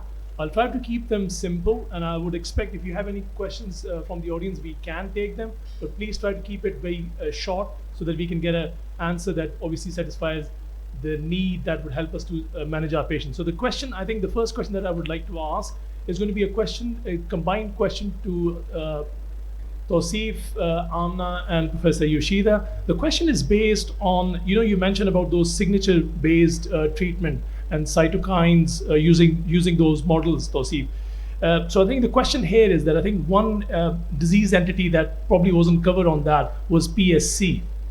And so how would you take that? So keeping that in model, what is your treatment advice for your patients who actually have underlying PSC?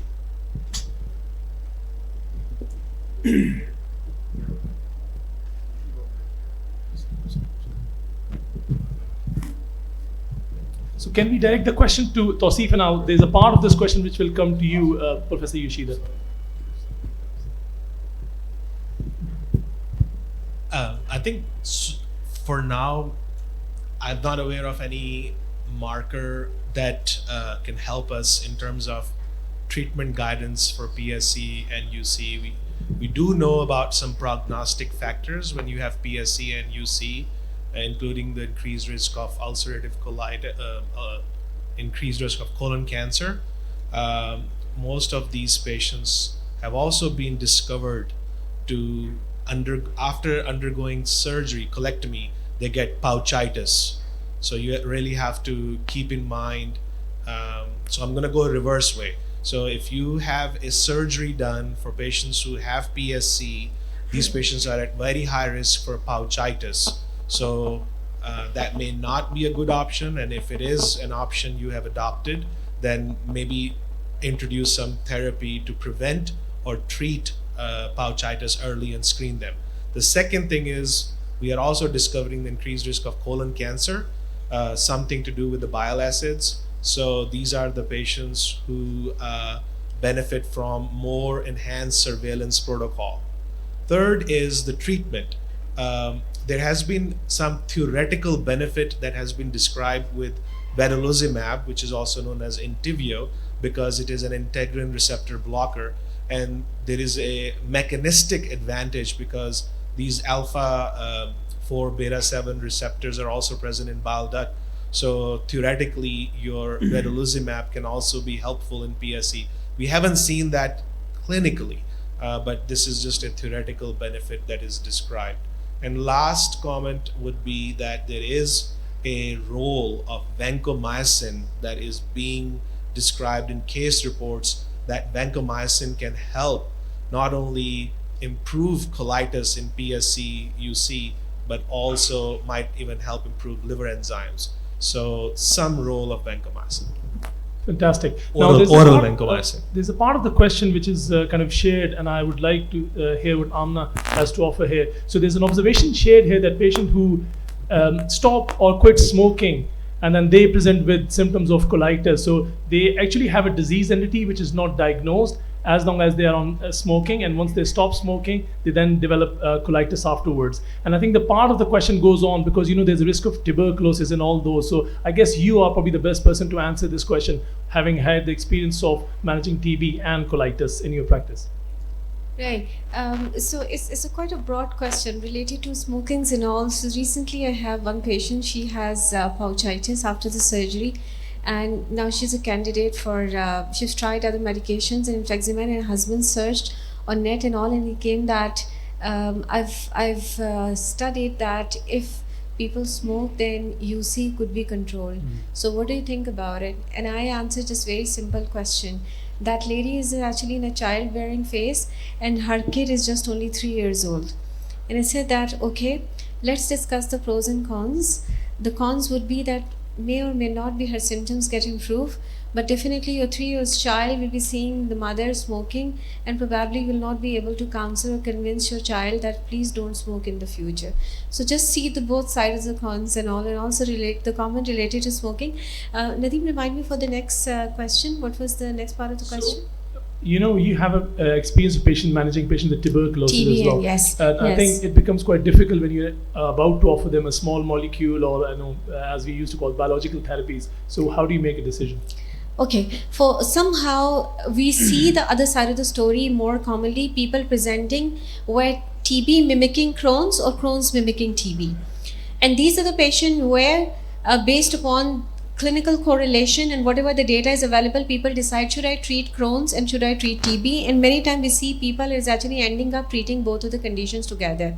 And the dilemma is, even if you are giving ATT, then even you may see some improvement in Crohn's. So we have good experience of people who may or may not have TB with Crohn's getting the dual treatment in terms of azathioprine, steroid, mesalazine and ATT, and they do tolerate very well. But the question comes on when they are on the biological therapy. Then definitely this is an area where it's really difficult. So if you talk about practical experiences, probably I haven't had any single patient who was on infliximab and develop tuberculosis as compared to people who have azathioprine, steroids and all, then they develop pulmonary TB or intestinal TB and tolerated ATT very well along with that. So maybe if anybody who had a patient on infliximab had TB, what they have done, ideally speaking, infliximab should be switched to other things. As far as tofacitinib is concerned, again, I don't have any practical experience of TB with tofacitinib, but yes, tofacitinib increases the risk of respiratory infections and all, and one should be very careful. Brilliant. Professor Yoshida, how do you, what's your advice for adenoma detection in patients who have pseudopolyps on background of colitis?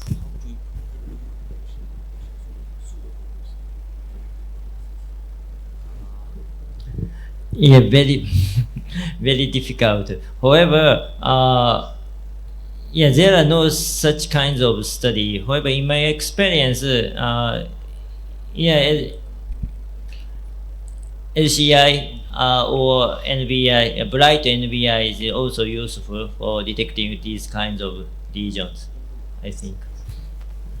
Perfect. Thank you very much. So I'll give mic to my co-chairs and see if go ahead. Thank you so very much, Dr. Tausif. I've got a question from you. Being a colorectal surgeon, I would be interested. When would you call IBD in complete remission? And secondly, when would you, refer the patient to us? Yeah. So I think there are two parts. One, defining remission, and when to send the patient to the surgeon. So the definition of remission has evolved over time. So what we used to call remission as clinical remission has now evolved into clinical remission, endoscopic remission, histologic remission, and very recently we are also talking about molecular remission. We haven't gone there yet clinically into molecular remission, but what we have gone at least to endoscopic remission and to some extent histologic remission. So if you really want to achieve remission, then it has to be at least beyond clinical remission, making sure that your patient's endoscopy is improving. Sometimes it is very difficult to achieve complete remission, but studies have shown that if you have a Mayo endoscopy score of 0, your risk of flare is less when you have a Mayo endoscopy score of 1. So trying to achieve endoscopic remission should be the goals of our therapy, whether it needs to adjust your therapy or whether you need to change your therapy. Histologic remission, which typically is defined, and that's something that I really encourage to have a consensus among pathologists, and because as you know, even in United States, each pathologist will give you their own way of describing colitis. Mild, active colitis, moderate colitis. For us as clinicians, that really doesn't help us. So in my practice, I ask my pathologists to tell me the neutrophil infiltration rate. So if you have a neutrophil infiltration percentage of less than 5%, that is called histologic remission. So for example, if I have a patient on 2.8 grams of mesalamine and their neutrophil infiltration is still 20%, 40%, that's the patient where I may increase their mesalamine to 4.8 to optimize the dose, not necessarily changing the medication. So in future, we don't know what it would look like. Maybe we will go into molecular remission also, but right now we do not. Your second question was, when do you engage surgeon? We used to say that when medical therapy fail, then you go for surgery. But this notion is changed because that's really is a stigma that you are failing something before going for surgery. In my practice, when I discuss patients' different options, I bring surgery as one of the option right from the beginning. Like, hey, you have an option of going to have surgery at any point. You can pull that trigger anytime. Studies have now shown that if you have a limited Crohn's disease of terminal ileum, if you go for resection versus you start them on anti-TNF, your outcomes are about the same at 1 year and now even 2 years. And in fact, it's more cost-effective strategy to perform surgery because it will be a neat and clean surgery rather than being loading them with steroids and other immunosuppressive therapy. And it's so that's one. For colitis, as you know, that there are many reasons for getting surgery. One thing that I will very quickly touch base would be your severe colitis patient.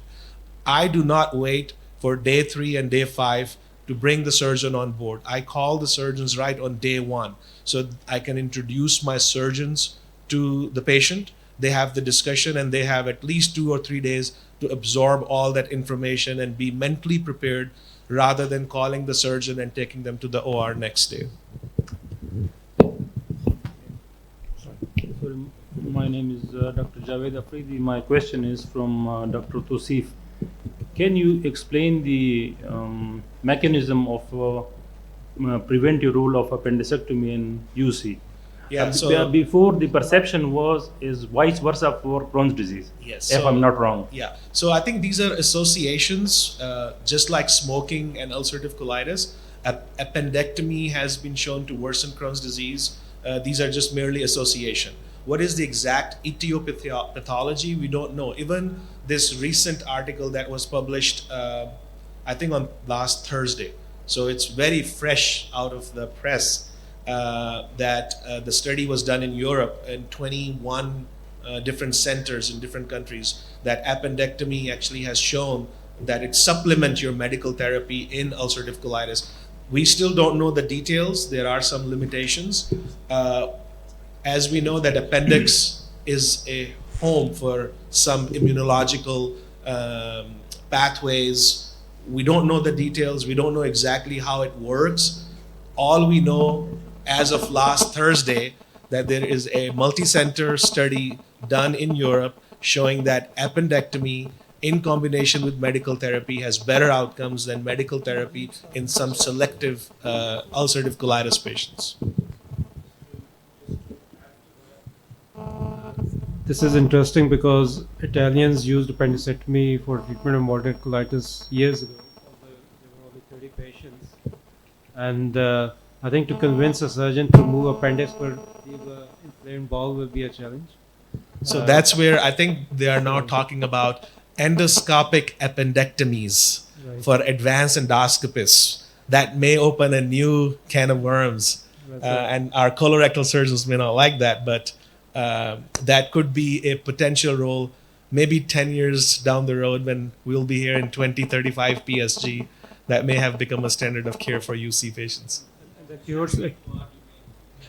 The cure study which you mentioned about last week, I think the more response were on the patients who had a periappendicular inflammation. They were the more responsive ones. Just a comment about small bowel absorption and syndrome, which excellent presentation. We're a tea drinking nation, so if you have a small bowel syndrome and high output, just advise your patients don't drink tea and don't drink cola juices and orange juices. That will make a massive difference. And the second point I would like to make is we all worry about TB, but we're happy to give steroids. Steroids actually are the more culprit and higher incidence of infections with the patients are coming with steroids, viral and atypical fungal infections, etc. Anti-TNF actually have been safe. And if you collaborate with your respiratory and TB colleagues, give them induction therapy and start anti-TNF, it has worked. So you have to work closely with your MDT. Second observation, we had an incident where a pregnant lady who was on anti-TNF, we couldn't wean off, and somehow it slipped through the net and the newborn had a live vaccination and the baby actually died. So in our region, we making sure that we give advice to the newborns with the moms on anti-TNF to not have a live vaccination till 18 months of age. Obviously, the practice can vary. I think that's my observation. So we just will one last question, and I think we've got a question from Professor Vyas. Can you read it out for us, please? What are the stopping or stepping down rules in management in IBD? The question is directed to yourself, Tosif. Yeah, it's So I can read this out if it makes yes. sense. Please read. So, what extra advantage in terms of reduction of flares or complication do we get by documenting an improvement in the CDI score on histology? Obviously, he then goes on to obviously explain that 40% of MES or wanted to do well clinically on biochemical monitoring of these 5-ASA alone or in combination with azathioprine. So, does it merit surveillance for endoremission, and how reliable is the data? Because I think in the resource poor setting, what should be our threshold for colectomy in middle-aged patients? I think it's a very complicated answer, and it could be a talk in itself. We can go pros and cons, but if I'm hearing it correctly, the question is how important it is to achieve endoscopic remission in a resource-limited country. I think at least we should make an effort. That should be at least our goal, is make an effort to induce remission, because that's why, as you mentioned yourself, and even in the West, about 20, 25 years ago, we would recommend colectomy for those patients because after having this disease for 15 plus years, there was an increased risk of colon cancer. And we would say, go ahead and get your colectomy done because you are at high risk, very high risk. And that was probably most of the time the reason would have been that we were not achieving endoscopic remission. It's the histology, it's the constant chronic inflammation that is active that is causing you to have the increased risk of colon cancer. So at least in a resource limited country, at least we should develop a care pathway where an effort should be made that we are not going to just rely on symptom, but at least we will try to achieve some kind of an objective marker to control inflammation. Can I just add, if you allow? I think the problem here we have, when we're talking about Barrett's and now we're talking about UC, is the histological backup. I mean, you know, the histological services available, at least for most of us, are not even close to what is being quoted in the literature. So I think one has to be careful, because if you're going to rely on the literature based on high-end histopathology, and then you apply it to sometimes very dubious and very, inaccurate histopathology, and then base your management that way, I think you need to be very cautious. So one thing I would add, even this concept is new in West, but you have your other markers. For example, if you have a patient who is still persistently anemic, if you have platelet counts, which I call poor man CRP, so if it is still high, these are things that we can very easily survey and can manage our medical therapy and try to bring that platelet count down, hemoglobin up, MCV, if it is low, bringing that up. So these are something that can be very cost effective, and again, a very low hanging fruit for people to do research and see that what if we just manage platelet count, because platelet count universally goes up when you have active inflammation. So can we rely on these markers in a resource limited country and can achieve better outcomes? So again, these are some excellent studies that can be easily done. So, thank you very much for enlightening us on IBD. I understand it's a very interesting topic and absorbing topic. Coming back to the colorectal cancer, somehow in Pakistan, we don't see the number of colorectal incidents that has been documented or that's projected in the international literature. Our colorectal cancer rate is very low, even in people who have uncontrolled UC. Rather, we send the patient more for colectomy because of an uncontrolled disease and not because of the risk of colorectal cancer. And coming back to the tuberculosis thing, generally our policy is that we start with AET. We give them AET for 2 months and then add biologic.